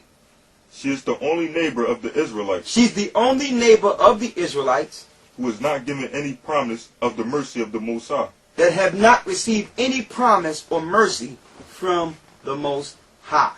Why? Because Satan linked into him after he was upset. And because Esau lost the birthright, he became lawless. So when Satan gave him dominion, he decided to set up an earth without laws and without morals. But he can only do this through government and power and through fear when it comes to weaponry. So, let's bring it up. We'll go to Genesis 36. Let's get through it now to show you how Esau set himself up. Because even Isaac let him know that the yoke would be broke off of him. That one day he would rule in the earth. And you're going to find out he ruled. He ruled as who? He ruled as the Greeks, the Romans, the 10 horns, and he eventually ruled America. We're going to show you the connection between ancient Babylon, Rome, and that satanic government is the one we're living in today. Until this day, Esau still have his foot on Jacob's neck. Get Genesis 36. Stick with me. Now we're talking about from the government structure. We're not talking about individuals. There are some Edomites or people of Esau that are not following the spirit of their father. They're following the spirit of Christ. So let's make that distinction. We're not putting all these Edomites in the same, in the same barrel here. Read Genesis 36 and 1. Read it. Genesis 36 and 1. Now these are the generations of Esau. These are the generations of Esau. Who was Edom. Esau took his wives. Esau is who? Who was Edom. Esau is Edom. Edom means red. The Idumeans were Edomites. When did they dwell? Go down to the 9th verse. Verse 9. And these are the generations of Esau, the father of the Edomites. The father of who? Of the Edomites. So all the children that came from Esau are Edomites. These are their biblical names. Now it's hard to find out who they are today because when Esau got power in the earth, he renamed all the people in the earth. He started calling people different names like European influence on certain names. Chinese and Japanese and African and all these different names that are not biblical names. They did this to hide themselves. Hold that. And I'm going to show that. Go to Psalms 49 and 11. Even though they try to hide themselves, they are identified by prophecy. They are identified by their attributes and their power and rulership structure on the earth. Because the Bible shows exactly what they would do in the earth. So you can hide your name, but you can't hide your actions. Read Psalms 49 and 11. Read that. Psalms 49 and 11. Their inward thought is this, that their houses shall continue forever. So they think that they're going to continue forever. Read. And their dwelling places to all generations. They call their lands after their own names. They call what? They call their lands after their own names. They call their lands after their own names. So instead of the biblical names of the land now, they'll come into a land and say, okay, America's Vespucci discovered America. America's Vespucci. That's a good name. Let's name this biblical land America. Now you don't know who the people are on the land because they renamed the land. The same thing with Africa. Africa's name wasn't Africa. It was Ham. The land of Ham. After what? Ham's children. Mizraim. Cush. For what? You understand? These were all Hamitic people. Canaanites. So what did they do? They just went there and took the whole land and say, let's name it Africa. After Leo Scipius Africanus. Okay? You can hide your name, but you cannot hide the actions. Okay? Let's go back. Now, to those who might think that Esau is not who they are, because we know who they are, because the Lord tell you they dwell in high places. Read Genesis 36:1 again. Genesis 36:1. Now these are the generations of Esau, who was Edom. Who is Edom? Read. Esau took his wives of the Go down to the 9th verse. Verse 9. And these are the generations of Esau, the father of the Edomites, in Mount Seir. And Mount where? And Mount Seir. They're from the mountains because they're the only people that never were promised land. They lived in mountains. Mountain terrains. Mount Seir, later on, the Caucasus Mountains. The Idumeans were from the Caucasus Mountains. The Jewish people today are from what? Russia, right near the mountains. The Caucasus Mountains. Before that, the Asians were in those European isles. Now, in case you might think that these people, which are primarily Caucasian, because they're red, if you think that they are Japhet, this proves that they're not Japhet. I need you to go to Genesis 36:20. You're there, right? Read the 20th verse. Verse 20.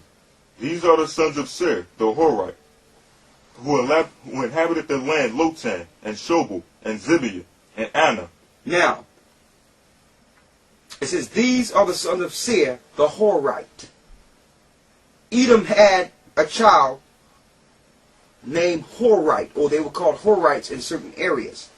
When you look at Horite, it tell you Horite in the it's in the Hebrew it's AHAYAH. Okay? It's AHAYAH, excuse me. And in the Hebrew, if you have your Strong's Concordance, it's 2356 in your Strong's Concordance. Look it up. And Horite in Genesis 36 from the mountains means cave dweller.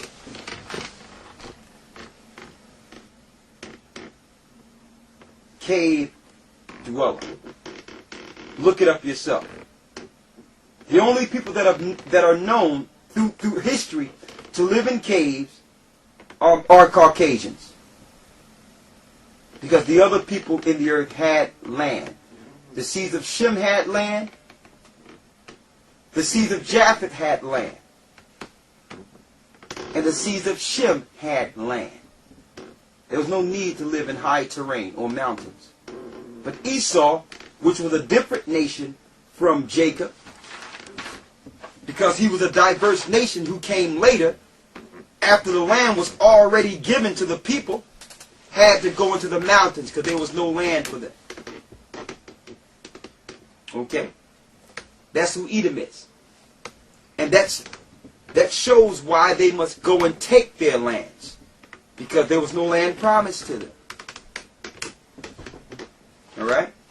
Now, we're not saying this, from a racist angle. We're saying this because this is the Bible. This is how we should teach this. This is filling in the gaps to let you know why there's so much tension and why things are going on in the earth. Because if you don't know, you'll start to blame some of these things that are happening on the Most High and think the Most High don't exist. So we must let you know that this is prophecy. This is prophecy. You need to know who are the people and who are the governments ruling today. So you'll know if you're following Satan or the Most High. Because your government is behind your religious institutions. They're behind your beliefs. They're behind your political beliefs. So you must know if you're in a satanic government. And it's our job as teachers to expose the evil. Now, let's move from Mount Seir, the Caucasus Mountains, to the next ruler. Go to the book of Obadiah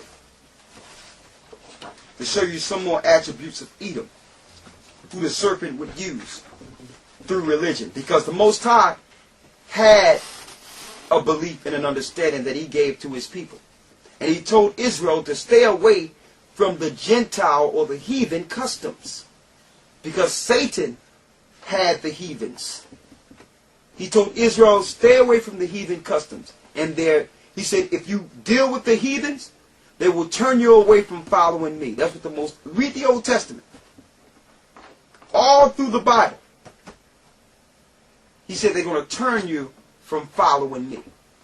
Because the heathens had their religion from the Tower of Babel.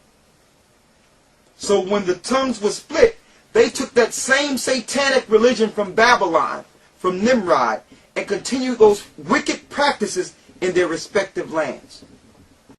So the Most High said, not his people. I'm going to separate you from them and give you my laws, statutes, and commandments, knowing one day you will have to share this to the world to condemn what Nimrod did at the tower. Let's go into it. Read the book of Obadiah. Let's go there. You there? Mm-hmm. Start at the first verse. Obadiah, verse 1. The vision of Obadiah. Thus saith the Lord power concerning Edom. Concerning Edom. Edom is red. Alright? Edom, as we know, is the full-blooded Caucasian today. Read. We have heard a rumor from the Lord, and an ambassador is sent among the heathen. Arise ye, and let us rise up against her in battle. Go ahead. Behold, I have made thee small among the heathen. He made Esau small among all the nations in the earth. Read. Thou art greatly despised. They are greatly despised because everywhere they went in the earth they brought war. Read. The pride of thy heart have deceived thee, thou that dwellest in the clefts of the rock. And the Most High say that pride have deceived them. You was just up in the rocks, and now you're proud and acting like you're God in the earth. Read. Whose habitation is high. It says whose habitation is high because they come from the mountains. Read. That saith in his heart, who shall bring me to the ground? And they're so proud now. They said in their heart, who's going to bring me down to the ground? Who's going to stop me? Here's another wicked thing they're doing. They're allowing atheist teaching and science to be taught in the earth. If this was a God-fearing people or a God-fearing government, they would never allow such teachings. Government can control what the people believe in. They do it in the Middle East. You're not going to go in the Middle East and say what you want to say and do what you want to do. So the government do have that power to execute God's rule in the earth. And you might think that's wrong. The government shouldn't have power, shouldn't control what people believe. What do you think Christ's going to do when he come here? You think you're going to believe what you want when he's bringing a government and a belief? And if you believe anything else besides what Christ is bringing, you cannot be in his kingdom. So government should uphold the laws and execute the laws of the Most High in the earth. That's their job. That's why the Lord set up Israel as a government to represent him, to oppose the wickedness in this world. Read. Verse 4. Though thou exalt thyself as the eagle. Though they exalt thyself as what? As the eagle. As the eagle. That's a sign. You can't hide from that. You can call you can say I'm German, I'm this, I'm that. But you can't hide the fact that the eagle is your government emblem. That's how you identify Edom today. What governments they have with the eagle as their emblem. Here's an eagle behind a little boy who was Zeus, or the god Zeus, gay lover. It says, although Zeus was well known for the dalliances with various women, and thus infuriating his wife, the goddess Hera, Zeus didn't limit himself to young women. at least once he also fell in love with a young boy. Now don't forget, Zeus is the greatest god in Greek mythology. And in Greek mythology, he fell in love with a young boy named Ganymede, son of King Tros of Troy. And what do this little boy have behind him? Zeus, gay lover, an eagle. Read that again. Though thou exalt thyself as the eagle. So the Greek's emblem is the eagle. The Roman Empire emblem is the bald eagle. The Roman Empire. America emblem, you see it on the post office, is the eagle. You see it on your dollar, on your quarter, the eagle. See here.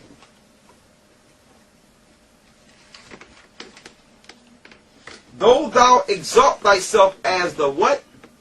As the eagle. Look at this here. Edom cannot hide because he used the eagle as his emblem. What is this? Right over the eagle is what? The sun. The worshiping of the sun. Right over the eagle. Linking directly to Nimrod. The worship of the sun. In ancient Egypt they did it also. And now they're doing it today in America, worshiping on Sundays. In the midst of the sun is a six-pointed star, which is the star of Moloch. Moloch is Satan. And on the money it says, in God we trust. The question is, what God are they talking about? Though thou exalt thyself as the eagle, read. And though thou set thy nest among the stars. And though thou set thy nest among the stars. Another sign of who Esau, Edom is. What government or people came together to go out in space? To set your nest. That means you can live out in space. Now you have to examine the attributes or the attitude or character of an eagle. When they quote unquote claim they went to the moon. Eagle, Houston, we see you on the stereo. There's this famous statement that was made. The eagle has landed. Tranquility Base here. The Eagle has landed. Right? Now check out an eagle. An eagle will look at you. It has sight. Where it can almost see an insect on an animal on the ground from miles away from the sky. It can look at its prey and examine how the prey lives, how it nurtures, how it interacts. It examines every nuance of its prey before it pounces. Now examine how the eagle works on Esau's level. He'll put a satellite in the earth, or over the earth, around the earth, to watch the people from space. He'll watch your every move. Find out what you love, what you hate. Look at your patterns to one day make you pray. This is an old game they play. And it came from who? Nimrod. But guess who perfected it? Alexander the Greek. We're going to go into him in a moment. Also, it says, Eagle standard taken from a German Mercedes half-track staff car, 1944. These were the emblems on the Nazis' cars. See, they make you think that Germany was separate from the government rule of Edom. When really, the earth is doing the same thing Hitler did. Okay? Hitler was financed by who? He was financed by the Bushes. The Bushes backed Hitler. They try to make it look like Hitler was this separate idea from Edomite rule. The eagle with the swastika under it. Right? Let's go to Daniel, the 7th chapter.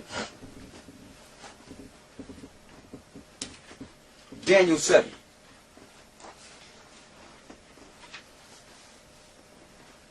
Let's show you how they moved from Idumea, Mount Seir, okay? The next empire they were dealing with after they were in the Caucasus Mountains was the Greek Empire. Show you how Satan went from one place to the next. Now, we don't want to break down the whole thing. I need you to go to Daniel 7 and 6. Daniel 7 and 6. And after this I beheld, and lo, like a leopard, which had upon the back of it 4 wings of a fowl. And the beast also had 4 heads, and dominion was given to it. And dominion was given to it. Who gave it dominion? Go to Job 9 and 24.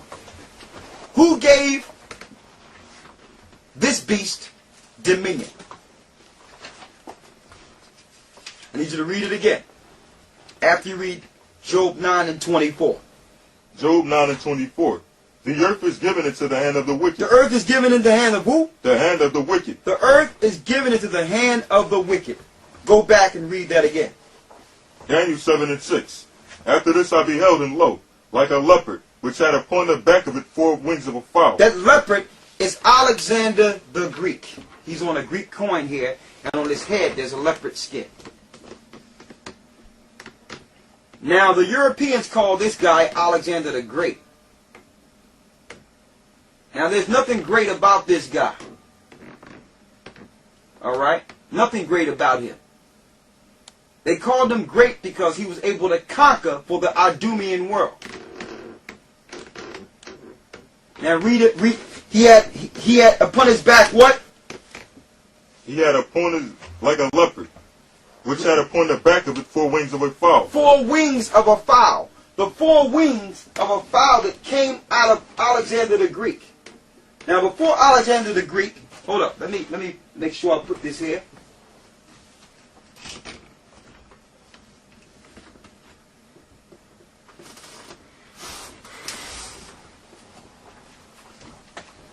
Okay, before Alexander the Greek,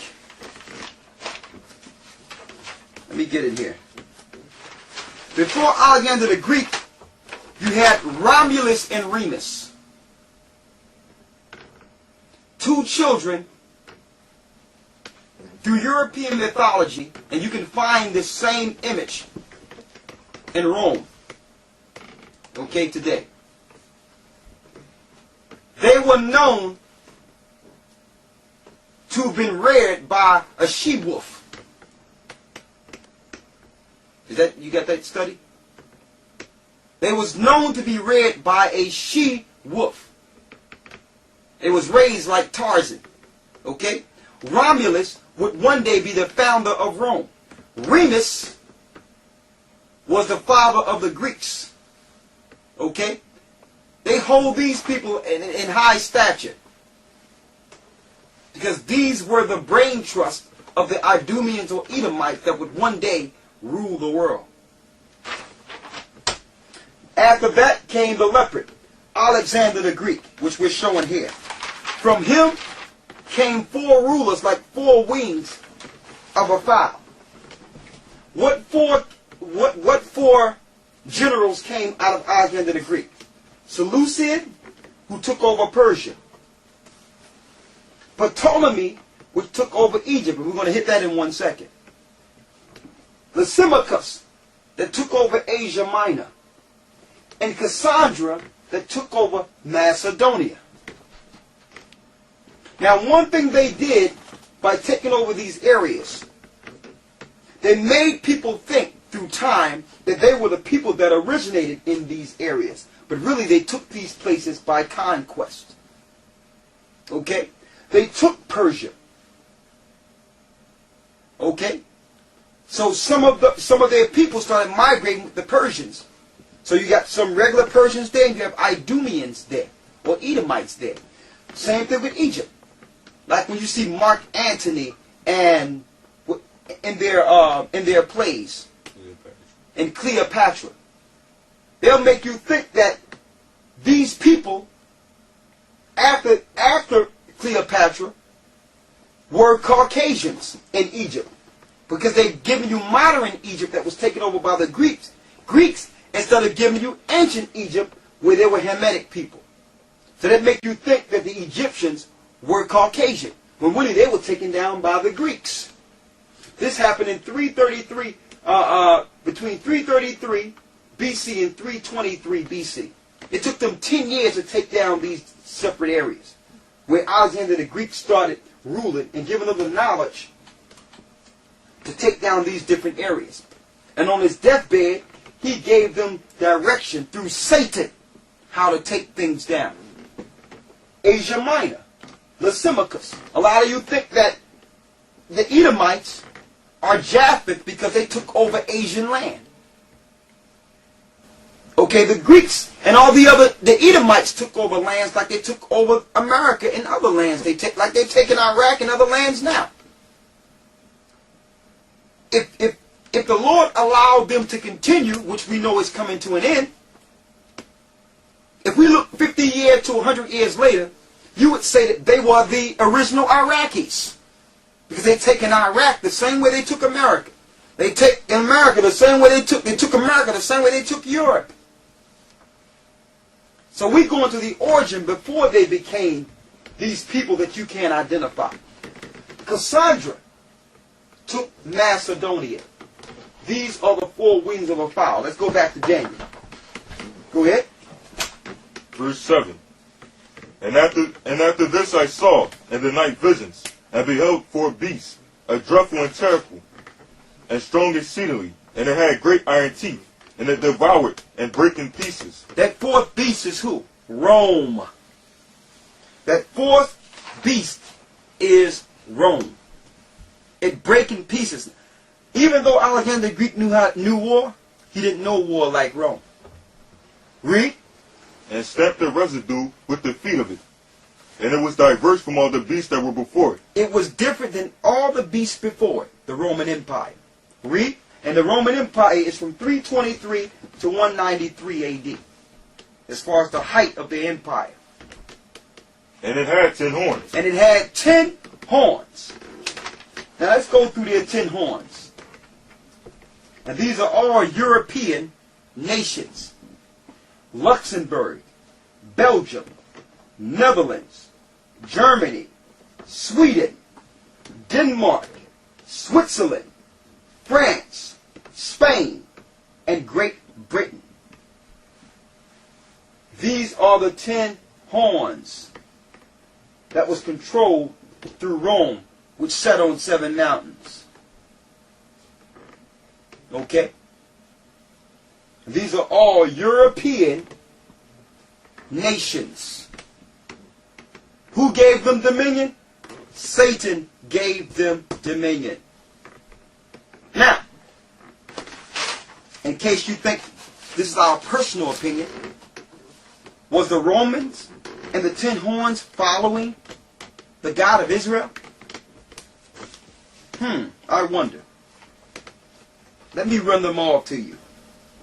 Jupiter, Juno, Mars, Venus, Minerva, Neptune, Ceres, Vulcan, Diana, Bacchus, Mercury, Vesta.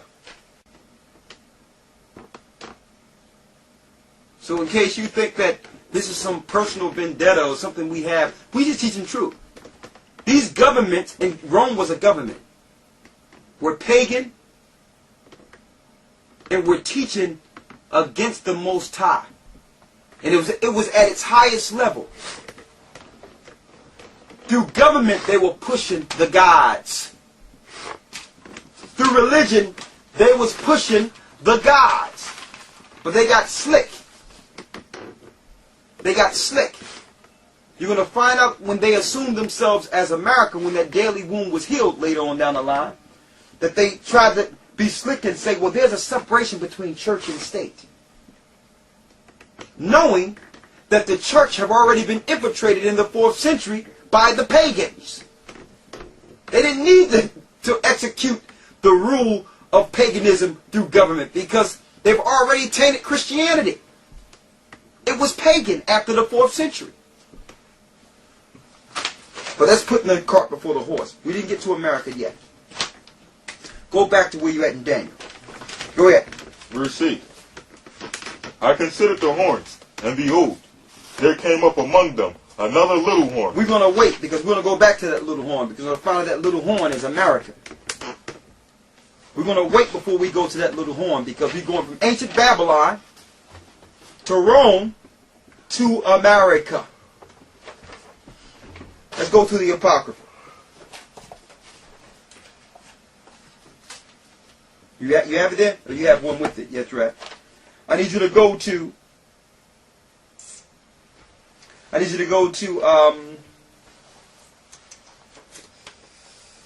Esdras. 2nd Esdras 12, 11 through 18.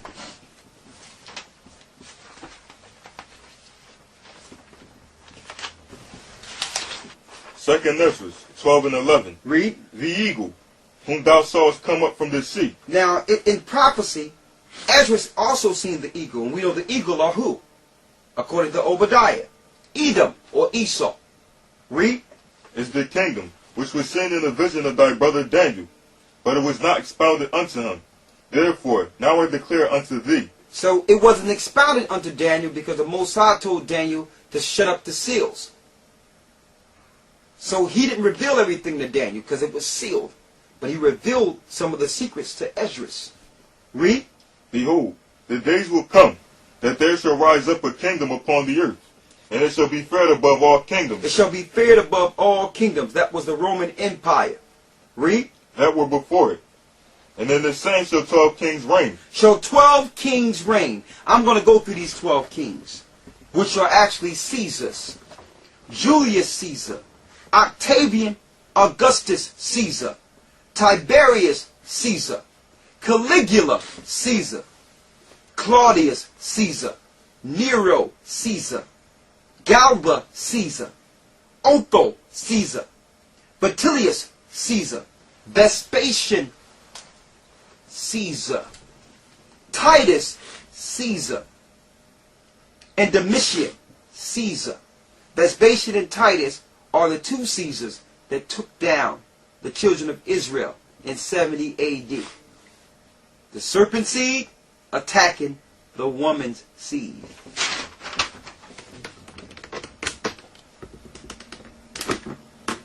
Get each one at a time.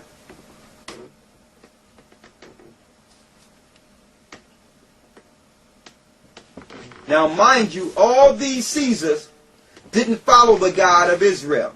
They followed Jupiter, Juno, Mars, Venus, Minerva, Neptune, Ceres, Vulcan, Diana, Bacchus, Mercury, and Vesta.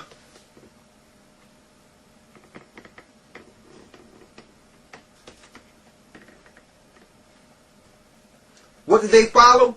Who did they follow? Satan. Satan. That's who they followed. Okay? One of these brothers and sisters, it makes us sick. These are idols. That's what these are idols.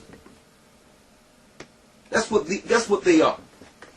Let's get it out of there, man. Get Psalms. Get Psalms 96, okay? Get Psalms. These are idols. Every last one of these kings worshipped idols. And we're going to go back to Esdras. You at 96? And read. Start at the 4th verse. Psalms 96 and 4. For the Lord is great and greatly to be praised. For the Lord. Now the Lord is singular. Okay? He's singular. There's no need for all these gods. The Lord is great and he's great to be praised. Read. He is to be feared above all gods. Our God, the God of Israel, AHAYAH is his name, is to be feared above all gods. Read. For all the gods of the nations are idols. All the gods of the nations are idols. And guess what? In case you think that we're just pulling this out of the air, guess where these idols are erected today? In the Vatican Museum. The Roman Catholic Church. See, what they did, and I'm going to go into it a little later, they switched the name of these gods and hit them with biblical names. They gave these gods biblical names to deceive the masses into following Satan.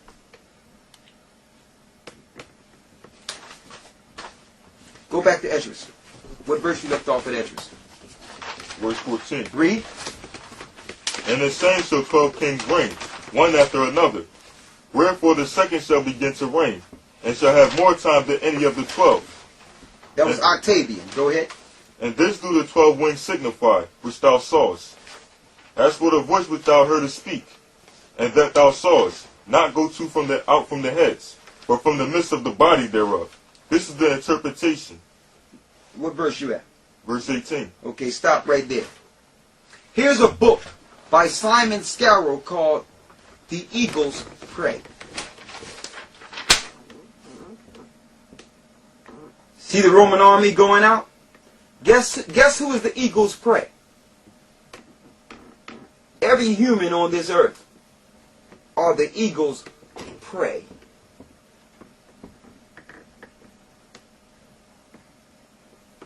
And what they use? Legislation, laws.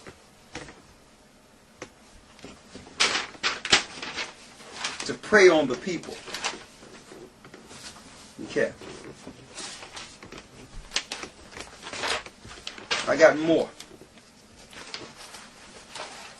Here's one of the biggest idols. One of the biggest idols, brothers and sisters.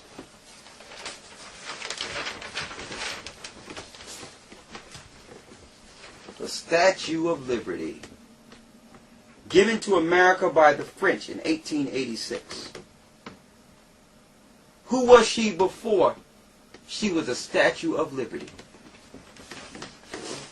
She was the goddess Ceres in Rome.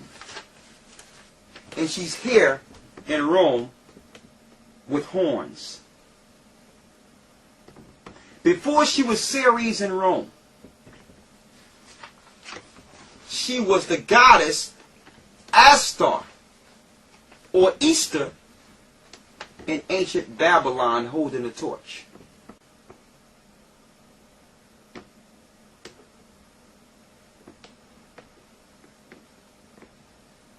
Okay? Now we've shown you the origin of the worship of the sun. We showed you the origin of idolatry and the following of gods. Alright? Now we must move it from ancient Rome to the place we live in now. America. Let's go back to Daniel.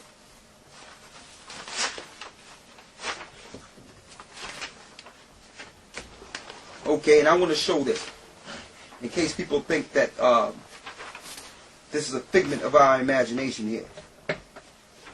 Somebody tell me what's going on in this image here.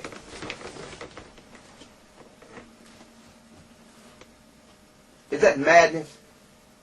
Absolutely yes. All right. It says here, above is a tablet from the early 9th century BC, which depicts the Babylonian sun god Shemesh, seated on the right, holding emblems of his authority, a staff and ring, and the king with 2 attendants on the left and the center. See that? See that circle, that wheel? Let's see if we can find this wheel someplace else.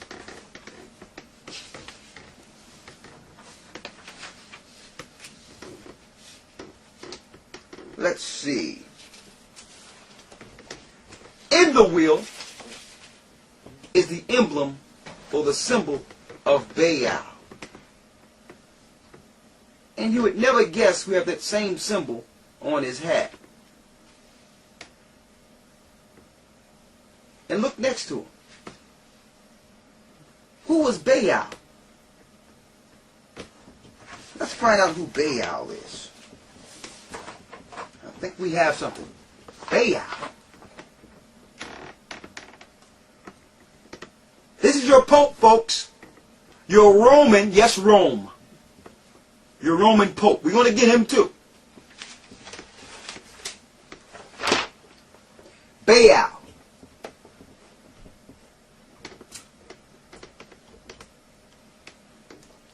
I think some people are going to feel a certain type of way when I read this, but I'm going to read it. It says, though the god Hadad or Adad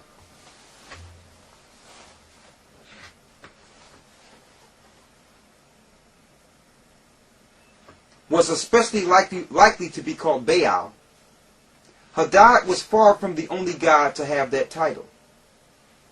Right? Let me go down here to the end. Hadad was the son of El, who had once been the primary god of the Canaanites, Pantheon, and whose name was also used interchangeably with the Hebrew god Yahweh.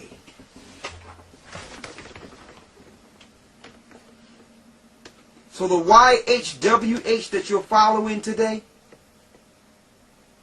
from the Tetragrammaton, the Jewish people put that in the Tetragrammaton, knowing that it was the god of Baal, the same god that was worshipped in ancient Egypt and Babylon.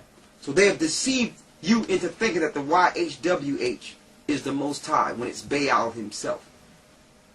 The Jewish people got you on the Hebrew side, and the Christians got you on the Christian side.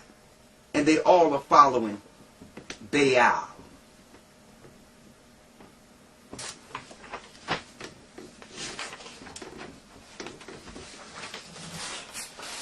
Symbol of the Babylonian sun god Shemesh. Right? It's right here. Under Satan's priests. That's who they are. Let's not put the cart before the horse, though. Let's go back to Daniel. Go there. Daniel 7 verse 8. I considered the horns, and behold, there came up among them another little horn, before whom there were of three the first horns plucked up by the roots. The three of the first horns plucked up by the roots. What three that was plucked up by the roots? France, Spain, and Great Britain. These three, America came out of these three. France, Spain, and Great Britain. That's who he came out of. Read. And behold, in his horns were eyes, like the eyes of a man, and their mouth speaking great things. Yeah, they speak great things. Who is more proud than America? Read. Verse 9. I beheld till the thrones were cast down. And the Most High says, it says in Daniel, he beheld till the thrones were cast down. That after this empire, the Most High was going to throw down in this earth. This is the last empire, the last superpower in the earth. Read. And the Ancient of Days did sit. Who's the Ancient of Days? That's the Most High. Go ahead. Whose garment was white as snow, and his hair of his head like pure wool. His throne was like a fiery flame, and his wheels as burning fire. A fiery stream issued and came forth from before him. Thousands and thousands ministered unto him, and 10,000 stood before him. The judgment was set, and the books were opened. I beheld, then because of the voice of the great words which the horn did speak, I beheld, even till the beast was slain, and his body destroyed. He says he beheld till what? I beheld, then because of the voice of the great words which the horn spake, I beheld, even until the beast was slain. Until the beast was slain. Go ahead. And his body destroyed. And his body destroyed. So that's the future of this place. Go ahead. and given to the burning flame. And given to the burning flame. That's the future for following Satan.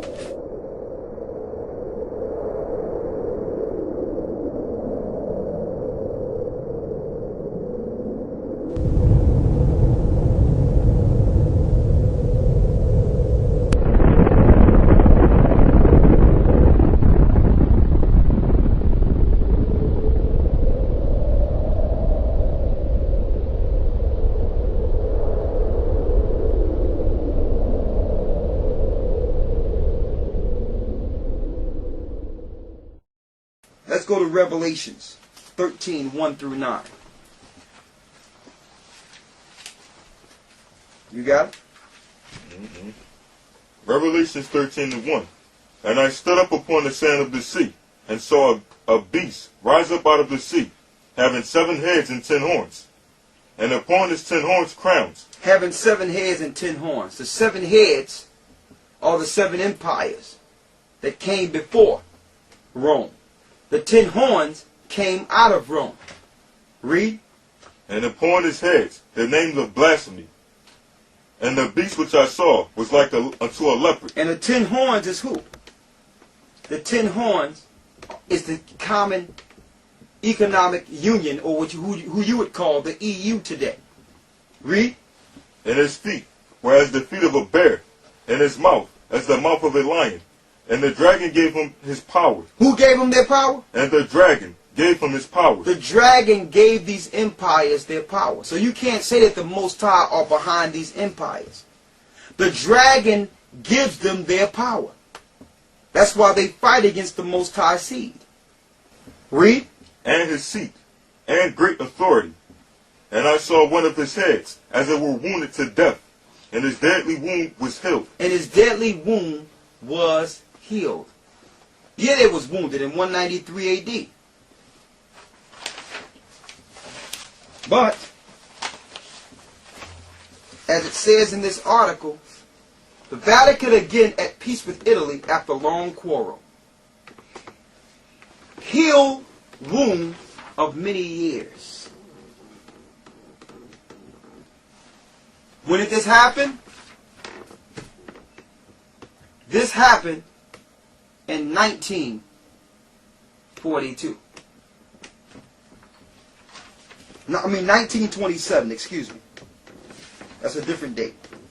1927 it began, and it was assumed and accomplished and signed in 1929. The deadly wound was healed. Let me read it.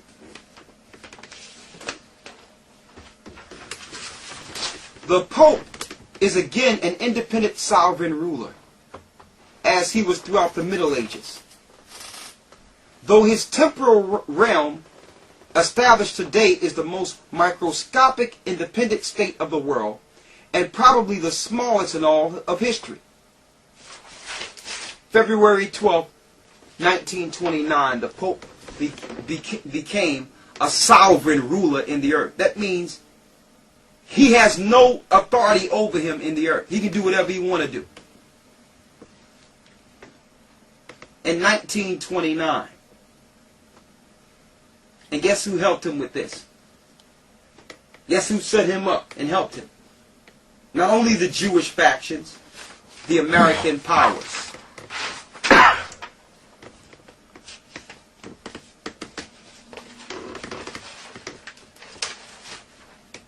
Here they are signing the treaties so that this guy can get full power in the earth. Okay?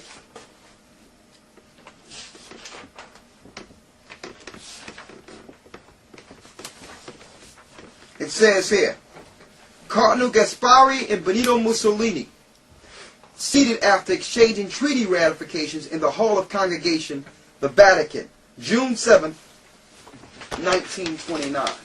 Now the Most High is not behind none of this. Satan is behind the whole thing. Setting them up again. So that deadly wound was healed. See, but everyone was used to the power coming from Rome. That's why they used the little horn. She's the whore that Rome would use to separate themselves from the tyranny and the wickedness that would come from this country. So they can say, well, it wasn't us, it's America, when really they're all together. But they use America as a whipping boy, as a takedown, as an extension of Rome to continue the Greeks, Romans, and the 10 horns conquest. America came out of 3 of the 10 horns. So they can use politics and TV to make everyone think that they are not together. But they are together. But envy and strife have developed against America. Because they came first and America is getting all the glory. So it tells us in Revelations that these 10 horns shall hate the whore and burn her with fire. That's the future of the place we live in today. Let me bring it around here. Okay? Let's go to Revelations. One moment here. Let's go to Revelation 17. What verse you left off at Revelation 13? Verse 3. Finish reading what you have. Read down to verse 9. And all the world wondered after the beast, and they worshipped the dragon, which gave power unto the beast. And they did what? And they worshipped the dragon, which gave power unto the beast. So those that are under this authority worships the dragon that gave power to the beast. So Satan is a god to be worshipped. Yes, in this earth. He gave them power, so in return for that power, the people under their rule have to worship Satan. In the 4th century, they integrated pagan belief, the same gods I pulled out earlier, with who? Pagan belief with Christianity. So they masked their pagan gods with biblical names. They switched the Sabbath day, which is Saturday, to Sunday because they was worshiping the sun under Nimrod well before there was a Roman Empire. While Christ was walking the earth, the pagan Romans was worshiping on Sunday.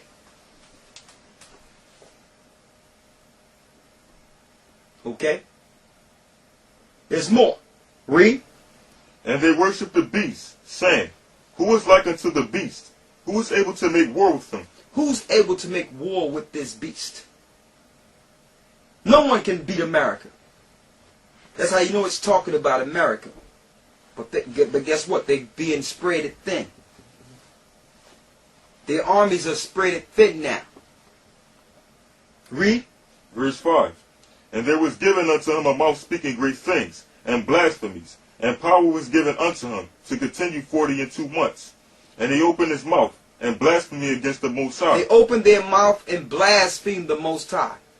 They drafted a constitution as total defiance of laws contained in the Bible. There was no need for a constitution. They blasphemed the Most High by making their own laws to vice the commandments. Read. To blaspheme his name. To blaspheme his name.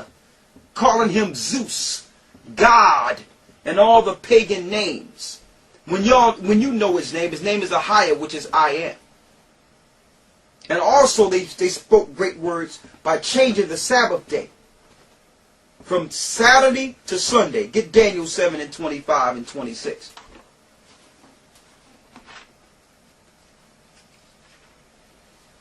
Read that. Daniel 7 and 25. And he shall speak great words against the Most High, and shall wear out the saints of the Most High. And the saints of the Most High are being wore out. The saints are those that have served captivity in all these empires. They're the true saints. The saints didn't get no respect in the Roman Empire, even though they were Christians and followed Christ. They got murdered by the Romans. Okay? They got murdered. And they're still catching pain in this earth. Still being thrown in jail and persecuted unlawfully. Read. And think to change times and laws. And they would think to do what? Change times and laws. So they thought to change times and laws. What times? The times contained in the Bible. Switching calendars to try to offset prophecy. Changing laws. Switching the laws of God and telling people in the church they no longer have to follow God's law. The Roman Catholic Church did that. Switching the Sabbath, whom the Lord hallowed to himself, to Sunday to worship the sun, the S-U-N. The sun connected to the fire, or one that come out of the fire, which is Satan himself. Okay? Read. And they shall be given into his hand, unto a time, and times, and the dividing of time. And Jacob, which is the woman, was given into your hand for a particular amount of time, according to prophecy. But folks, we're at the end of that time. And the Lord is breaking our yoke. He's breaking the yoke off of our necks. And now it's Jacob's time. And Jacob will receive those promises that was promised to him. Only if he let go of the gods Esau exposed him to. Get me Revelation 17.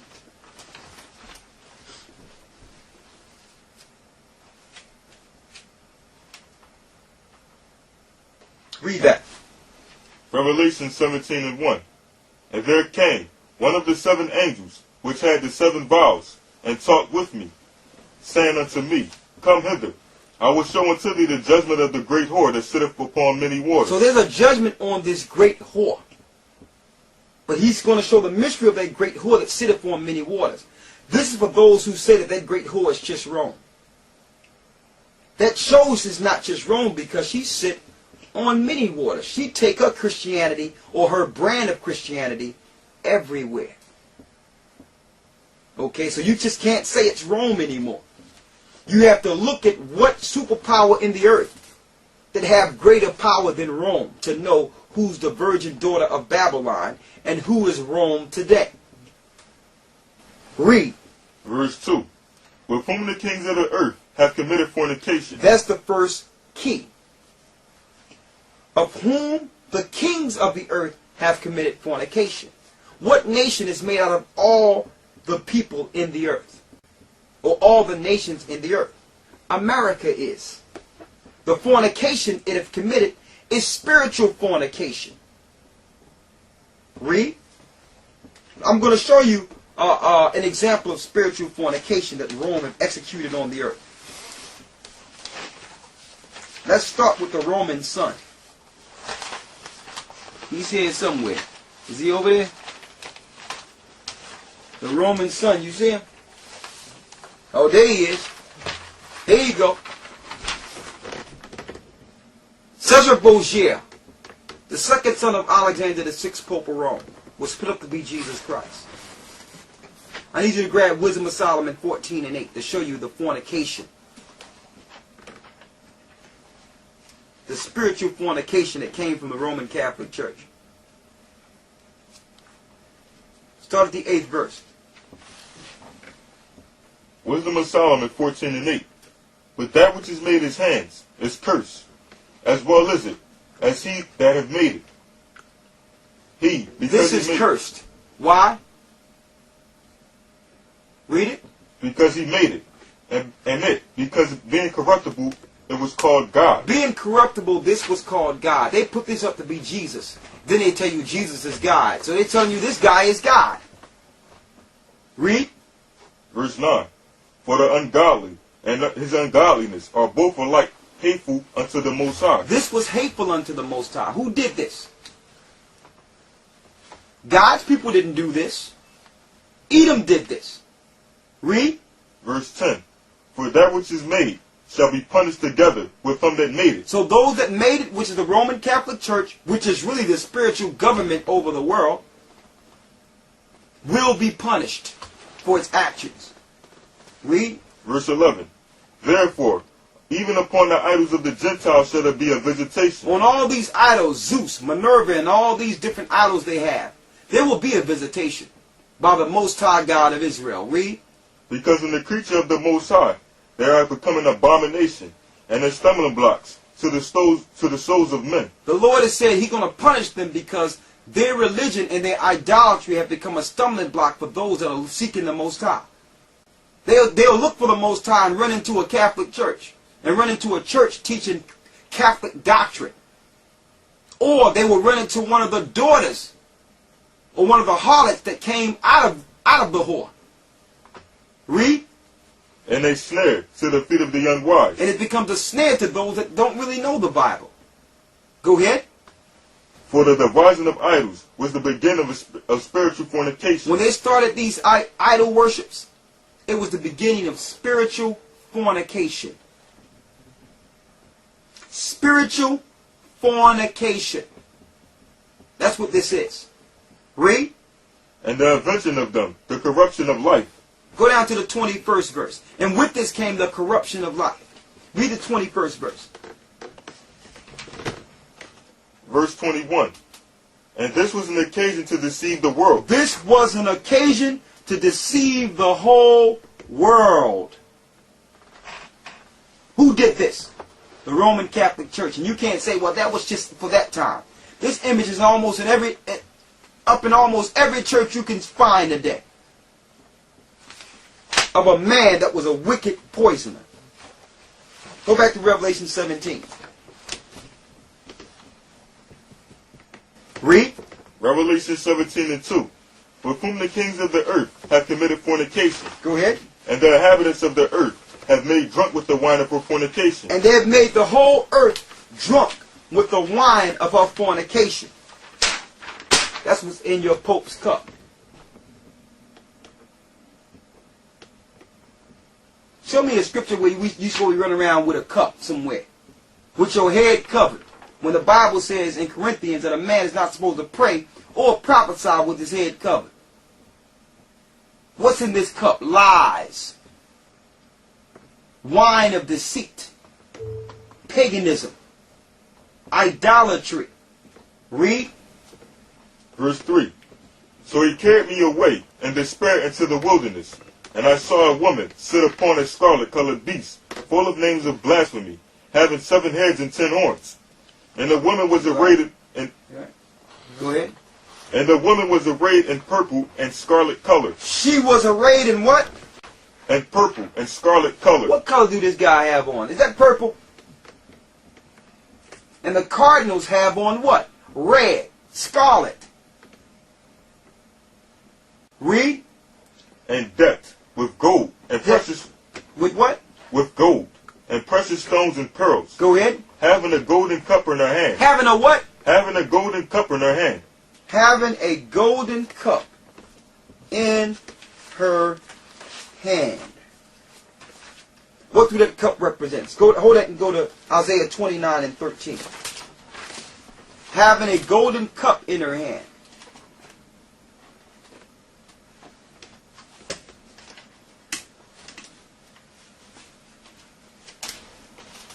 Isaiah 29 and 13. Read that. Wherefore the Lord said, For as much as this people draw near me with their mouth, and with their lips do honor me, but have removed their heart far from me, and their fear toward me is taught by the precept of men. Their fear of the Most High now is being taught by the precepts of men. Now you're not following God according to what you read. You're following God according to what the Catholic Church told your churches they could teach. By the fear of men. The Catholic Church is the mother of harlots. What does that mean? All the churches that came out of her is harlots. I don't care what you call her today. She's the mother. Alright? You stay in Isaiah where you are. And go up to the 9th verse. Verse 9. What's in this cup? Read. Stay yourselves and wonder. The Bible says, stay yourselves and wonder. What? Cry ye out and cry. They are drunken, but not with wine. They are drunken, but not with wine. So that lets you know it's not a physical wine that's in this cup. It's a spiritual wine to make the minds of the people drunk. Read. They stagger, but not with strong drink. So the Lord is looking at us stagger from one church to the next, one belief to the next. Why? We're looking for him and can't find him. Because religion is in the way. The great whore is in the way. Read. Verse 10. For the Lord hath poured out upon you the spirit of deep sleep. So if you drink of this cup, you're blind. You are blind if you drink of this cup. The modern day Christianity is in this cup. All of it.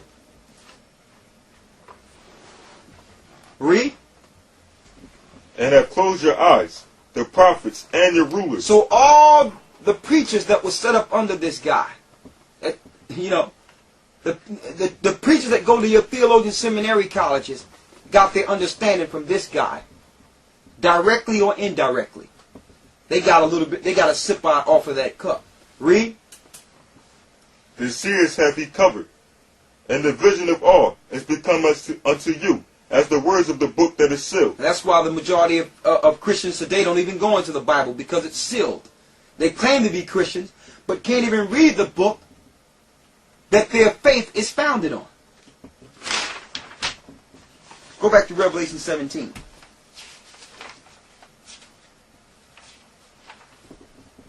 Read that. Revelation 17 and 4. And the woman was arrayed in purple and scarlet color, Go ahead. and decked with gold, and precious stones and pearls, having a golden cup in her hand, full of abomination and filthiness of her fornications. Abomination and filthy. So you can't separate wickedness and dealing with Satan from religion, because that's who Satan comes through. He comes through religion. We showed you earlier that he would appear as an angel of light. Read. Verse 5. And upon her forehead was a name written, Mystery, Babylon the Great, the mother of harlots. Why does it say mystery?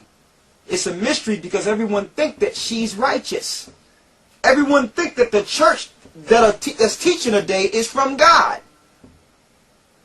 That's why it's called a mystery. And Christ says, listen, take heed that no man deceive you. Many shall come in my name, saying I am Christ, and shall deceive many. Satan will come using Christ's name. And that was brought over here to America in 1492 with Christopher Columbus and his band of thieves. They set up the Queen of England. And the other Idumeans or Edomites set up shop here to destroy God's people, warring against the sea when they warred against the North American Indians and the Baliqua Taino Indians and the Mexican Indians, which are all from the woman seed Israel. Yes. They brought that wine over to make the people drunk. Written, Mystery, Babylon the Great, the mother of harlots. It says the mother of harlots because all the churches that came out of the Roman Catholic Church are harlots also. Read. And abominations of the earth. It's an abomination of the earth. So now she's going to spread this abomination all over the earth. And no one will question what comes from this whore. Why? They're blind. Read. Verse 6. And I saw the woman drunken with the blood of the saints. And Hold up. What was she drunken with? with the blood of the saints. The same empire that destroyed the saints of Christ are now claiming to be Christ, and they're still destroying the saints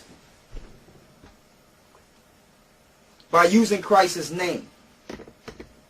Okay?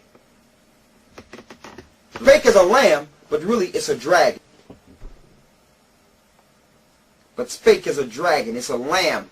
It appears to be nice, but Satan is in the midst. Read. And with the blood of the martyrs of Yeshua. And when I saw her, I wondered with great abomination, with great admiration. And the angel said unto me, Wherefore didst thou marvel? I will tell thee the mystery of the woman. Here's the mystery of the woman. And of the beast that carrieth her, which have the 7 heads and the 10 horns. And the beast that thou sawest was, and is not, and shall ascend out of the bottomless pit, Go ahead. and go into perdition.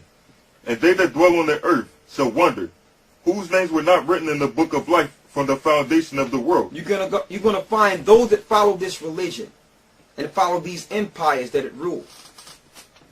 is not written in the book of life. Broad is the way that leadeth to destruction. Read. When they behold the beast that was, and is not, and yet is. So why are they beholding this beast? And why this beast is a mystery to the people? Because this beast or Satan appears as righteous. Read. Verse 9. And here is the mind which have wisdom, the 7 heads and 7 mountains on which the woman sitteth. There's 7 mountains on which the woman sitteth. Those 7 mountains is Rome.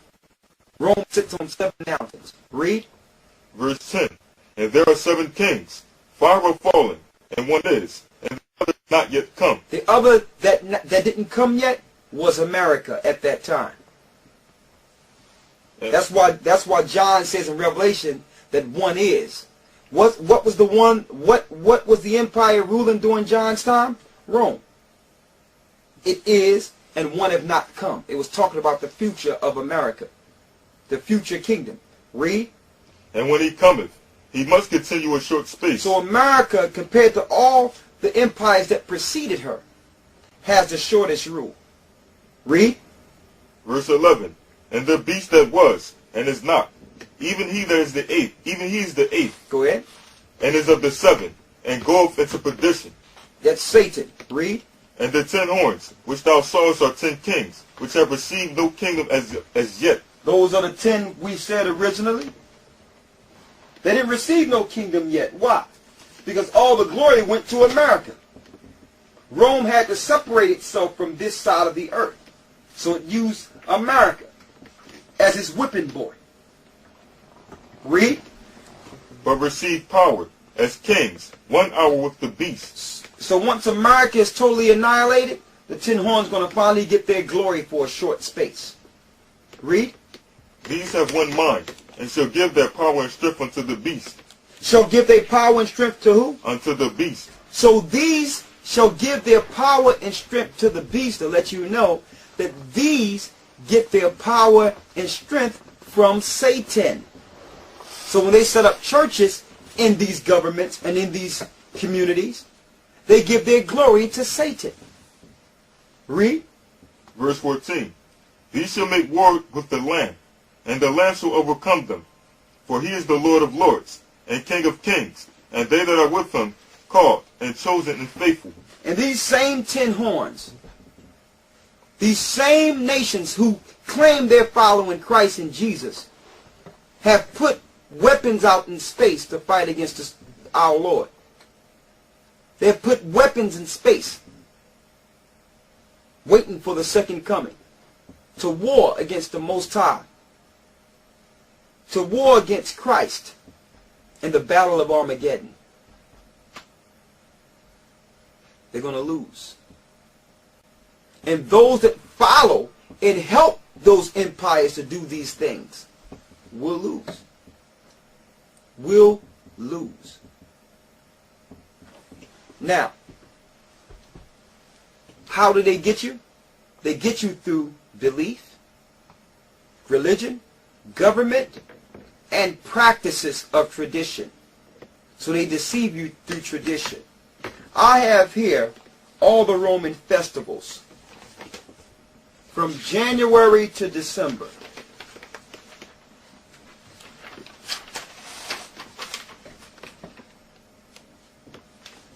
Can't go through them all. I'll probably do this on a different video. But every holiday you have in America is related to a day in ancient Rome. And an idol or a demon is behind each day. So the days they give you, like Martin Luther King's Day, you think it's for Martin Luther King? No. They make sure they line it up with a day that they worship in ancient Rome and connect it with a demon that was worshipped in ancient Rome. Thanksgiving, Christmas, 4th of July, Easter, all these different New Year's, Washington Day, Memorial Day, Labor Day, Christopher Columbus Day, you name it. There's a date in Rome for each holiday. And it leads to a statue an image or an idol, and a demon in ancient Rome. You're going to find they made these communities to trap souls. America is Babylon the great whore that ought to be destroyed, contained in the Bible. There's a satanic connection between ancient Babylon, Rome, and America. Now, there's no way I can end this without showing you first who they're warring against. I showed you Esau. Here's Jacob. Get Deuteronomy 7 and 6. Read it. Deuteronomy 7 and 6. For thou art an holy people unto the Lord thy power, and the Lord thy power hath chosen thee to be a special people unto himself, above all people that are upon the face of the earth. The Lord thy God hath chosen thee to be a special people unto himself, above all people that are upon the face of the earth. So the Lord thy God hath chosen thee to be a special people, above all the people that are upon the face of the earth. The Lord have a chosen. Okay? So Satan had to get with the Gentiles and these other empires to try to exterminate the chosen, knowing that Esau had a problem with Jacob being the chosen. Get Deuteronomy 10 and 15. Read it. Deuteronomy 10 and 15. Only the Lord have a delight in thy fathers to love them, and he chose their seed after them. And he chose the seed of Jacob after them. So that seed is in the earth. And see, Satan, who is against the image of the Most High, and Edom, who is against the birthright and blessings of Jacob, are trying to stamp out the saints, are trying to destroy the saints, are attempting to try to stomp out the Most High's chosen in this earth. Get Deuteronomy 28 and 68 to show you the curses and what would happen to the children of Israel once they fell. The Lord had them fall for a time, knowing that one day he would raise them again. Read Deuteronomy 28 and 68. Deuteronomy 28 and 68. And the Lord shall bring thee into Egypt again with ships. The Lord shall bring you into Egypt, which means slavery, a second time. With what? Again with ships. Again with ships. Read. By the way whereof I spake unto thee, thou shalt see it no more again. And the real Jews would never see their homeland again after they go into the belly of ships. It was Edom or Esau, which are the Jewish people today, who claim to be Jews who are not, that financed Jacob's curse and financed the slave ships. Read. And there ye shall be sold unto your enemies. There you shall be sold unto your enemies. Sold to Mr. Kennedy down in Kentucky. Sold to Mr. Smith down in Alabama. Sold to Mr. Johnson here in Pennsylvania. For what? For bondmen and bondwomen, and no man shall buy you. So the Lord tells us that we would go into that the real Jews would go into captivity. So once Jacob fell, there was Esau's opportunity to fulfill his promise against Jacob, that he would wait till his father passed and then kill Jacob. So Christ warned us. They tried to exterminate us in Rome under Vespasian and Titus. But those that understood Christ took heed to Christ's prophecy. Get the book of Luke.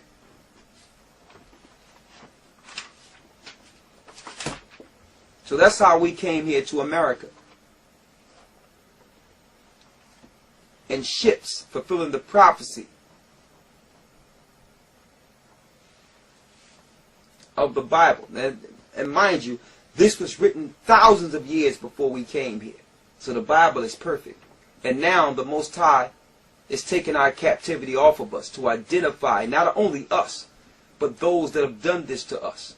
Not for vengeance, but to warn the people that the Most High, the same Most High that have raised us in the land of our captivity, is going to bring judgment on this earth. Luke 21 and 20. And when ye shall see Jerusalem compassed with armies, then know that the desolation thereof is nigh. Then let them which are in Judea flee to the mountains. Then let them which are in Judea flee into the mountains. This happened in 70 A.D. So Christ said, when you see Jerusalem compassed with armies, when the Roman armies come, flee into the mountains. The real Jews fled over the Atlas Mountains. Some went into Spain, but the majority went into Africa and settled in the Ivory Coast or the western parts of Africa. Read. And let them which are in the midst of it depart out, and let not them that are in the countries there enter thereinto. For these be the days of vengeance, that all things which are written may be fulfilled. But woe unto them that are with child, and to them that give suck in those days. For there shall be great distress in the land, and wrath upon this people. And they shall fall by the edge of the sword. They shall fall by the edge of the sword. So Christ warned them and said, listen, if you stick around, you're going to be destroyed by these Romans. And guess what? They're doing it now in America. They are planning a mass massacre of God's chosen. They're cutting off the borders and preparing coffins all through America to finally accomplish what they couldn't accomplish in 70 A.D. They're going to do this in other parts of the earth, but they're going to do this in America first. Read. And shall be led away captive into all nations. And the real Jews, or the Israelites, shall be led away captive into all nations. Read. And Jerusalem shall be trodden down of the Gentiles. Of the who? Of the Gentiles. Until when? Until the times of the Gentiles be fulfilled. Until the times of the Gentiles be fulfilled. So there's Gentiles in Israel right now, not Israelites. Gentiles are ruling. Who? Esau or Edom. Why? Because he felt from the beginning that the birthright should have been his and that Jerusalem belonged to him. And he's going to fight to keep it, even if he have to fight the Most High. He's going to lose. But he will try.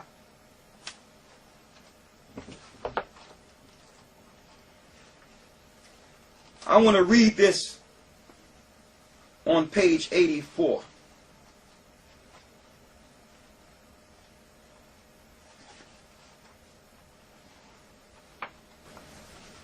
In the year 65 BC, and what I'm reading from Babylon to Timbuktu, author Rudolph R. Windsor, which was a professor in Temple University, okay? He found through his research and extensive travels that beyond any shadow of a doubt, the Negroes in America are Jews. All right? And get this, and you can also get all the references that led him to this conclusion. I'm going to read this on page 84. In the year 65 BC, the Roman armies under General Pompey captured Jerusalem in 70 AD. General Vespasian and his son Titus put an end to the Jewish state with great slaughter. During the period of the military governors of Palestine, many outrages and atrocities were committed against the residue of the people. During the period from Pompey to Julius, it has been estimated that over 1 million Jews fled into Africa, fleeing from Roman persecution and slavery. The slave markets were full of black Jew slaves. In Revelation the 12th chapter, it tells you, go to Revelations 12 and 12, and let's show this being fulfilled. Let you know the serpent is doing this. He did it to Christ in Rome. As soon as Christ was born, he tried to kill Christ. Then he did it to the disciples, and they did it to the real Jews in 70 AD. The serpent seed against the woman's seed.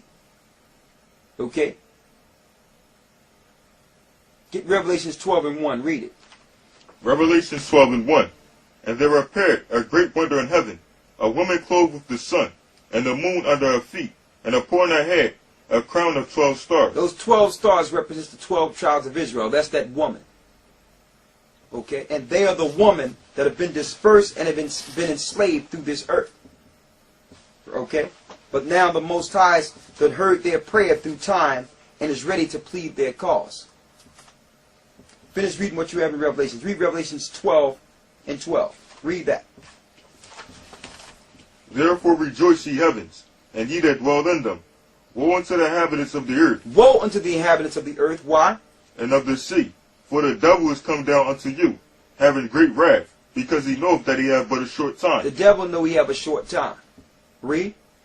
And when the dragon saw that he was cast into the earth, he persecuted the woman. We showed you the story of him being cast into the earth. He started persecuting what woman? Read. Which brought forth the man-child. He started persecuting the woman that brought forth the man-child. The man-child was Christ. So he started persecuting the people that had Christ, or those of Christ's lineage.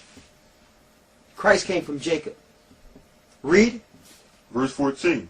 And to the woman were given 2 wings of an eagle, that she might fly into the wilderness. So she ran into the wilderness like Christ told her to, running from the Roman persecution, or the Idumeans, or Edom.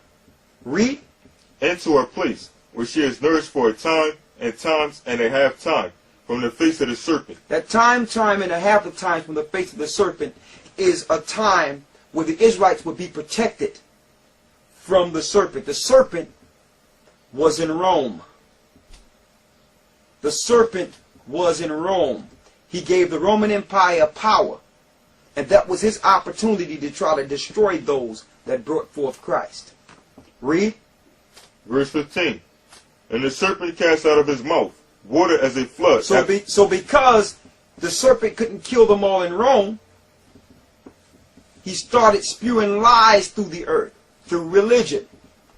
That's your Christianity. Read. As a flood after the woman. That flood to overtake the woman. If we can't get them physically, we'll get them spiritually. Read. That he might cause her to be carried away of the flood. The flood is religion. That's why there's churches everywhere. Read. And the earth helped the woman, and the earth opened her mouth. The earth helped the woman. Why? There's records and books that was a part of the original Hebrew canon that the Lord had given us to totally take down and destroy Christian dogma. Read. And swallowed up the flood, which the dragon cast out of his mouth. So with this information, we're able to swallow up the lies that came from the Roman Catholic Church, that went on many waters and eventually came here to America to set up. Read. Verse 17. And the dragon was wroth with the woman, and went to make war with the remnant of her seed. So because Satan was mad at the woman, the same way he was mad at Adam, and mad at all of the Most High's creation, it was his job to set up government to war against that seed, that would one day fight against his seed. Read. Which keep the commandments of the Most High, and have the testimony of Yeshua. These are those that Satan is looking for. Those that not only follow Christ, but also keep the commandments written of in the scripture. Okay? With that, I'm going to say I'm glad, I hope this helped, that connection. When it comes to the paganism and the wickedness that came from ancient Babylon, I hope with this detailed scripture breakdown, you can connect the dots and and answer the age-old question. Are you following the Most High, or are you following Christ? Are you following the Christianity that Christ brought to the earth, or are you following the Christianity the pagans brought or brung here on ships to America? With that, my name is Elder and Brother Ricochet, and we have Deacon and Brother Lawyer. And we hope we connect some of the dots for you. We're the Gathered of Christ Church, and brothers and sisters, you shall know the truth, and the truth shall make you free.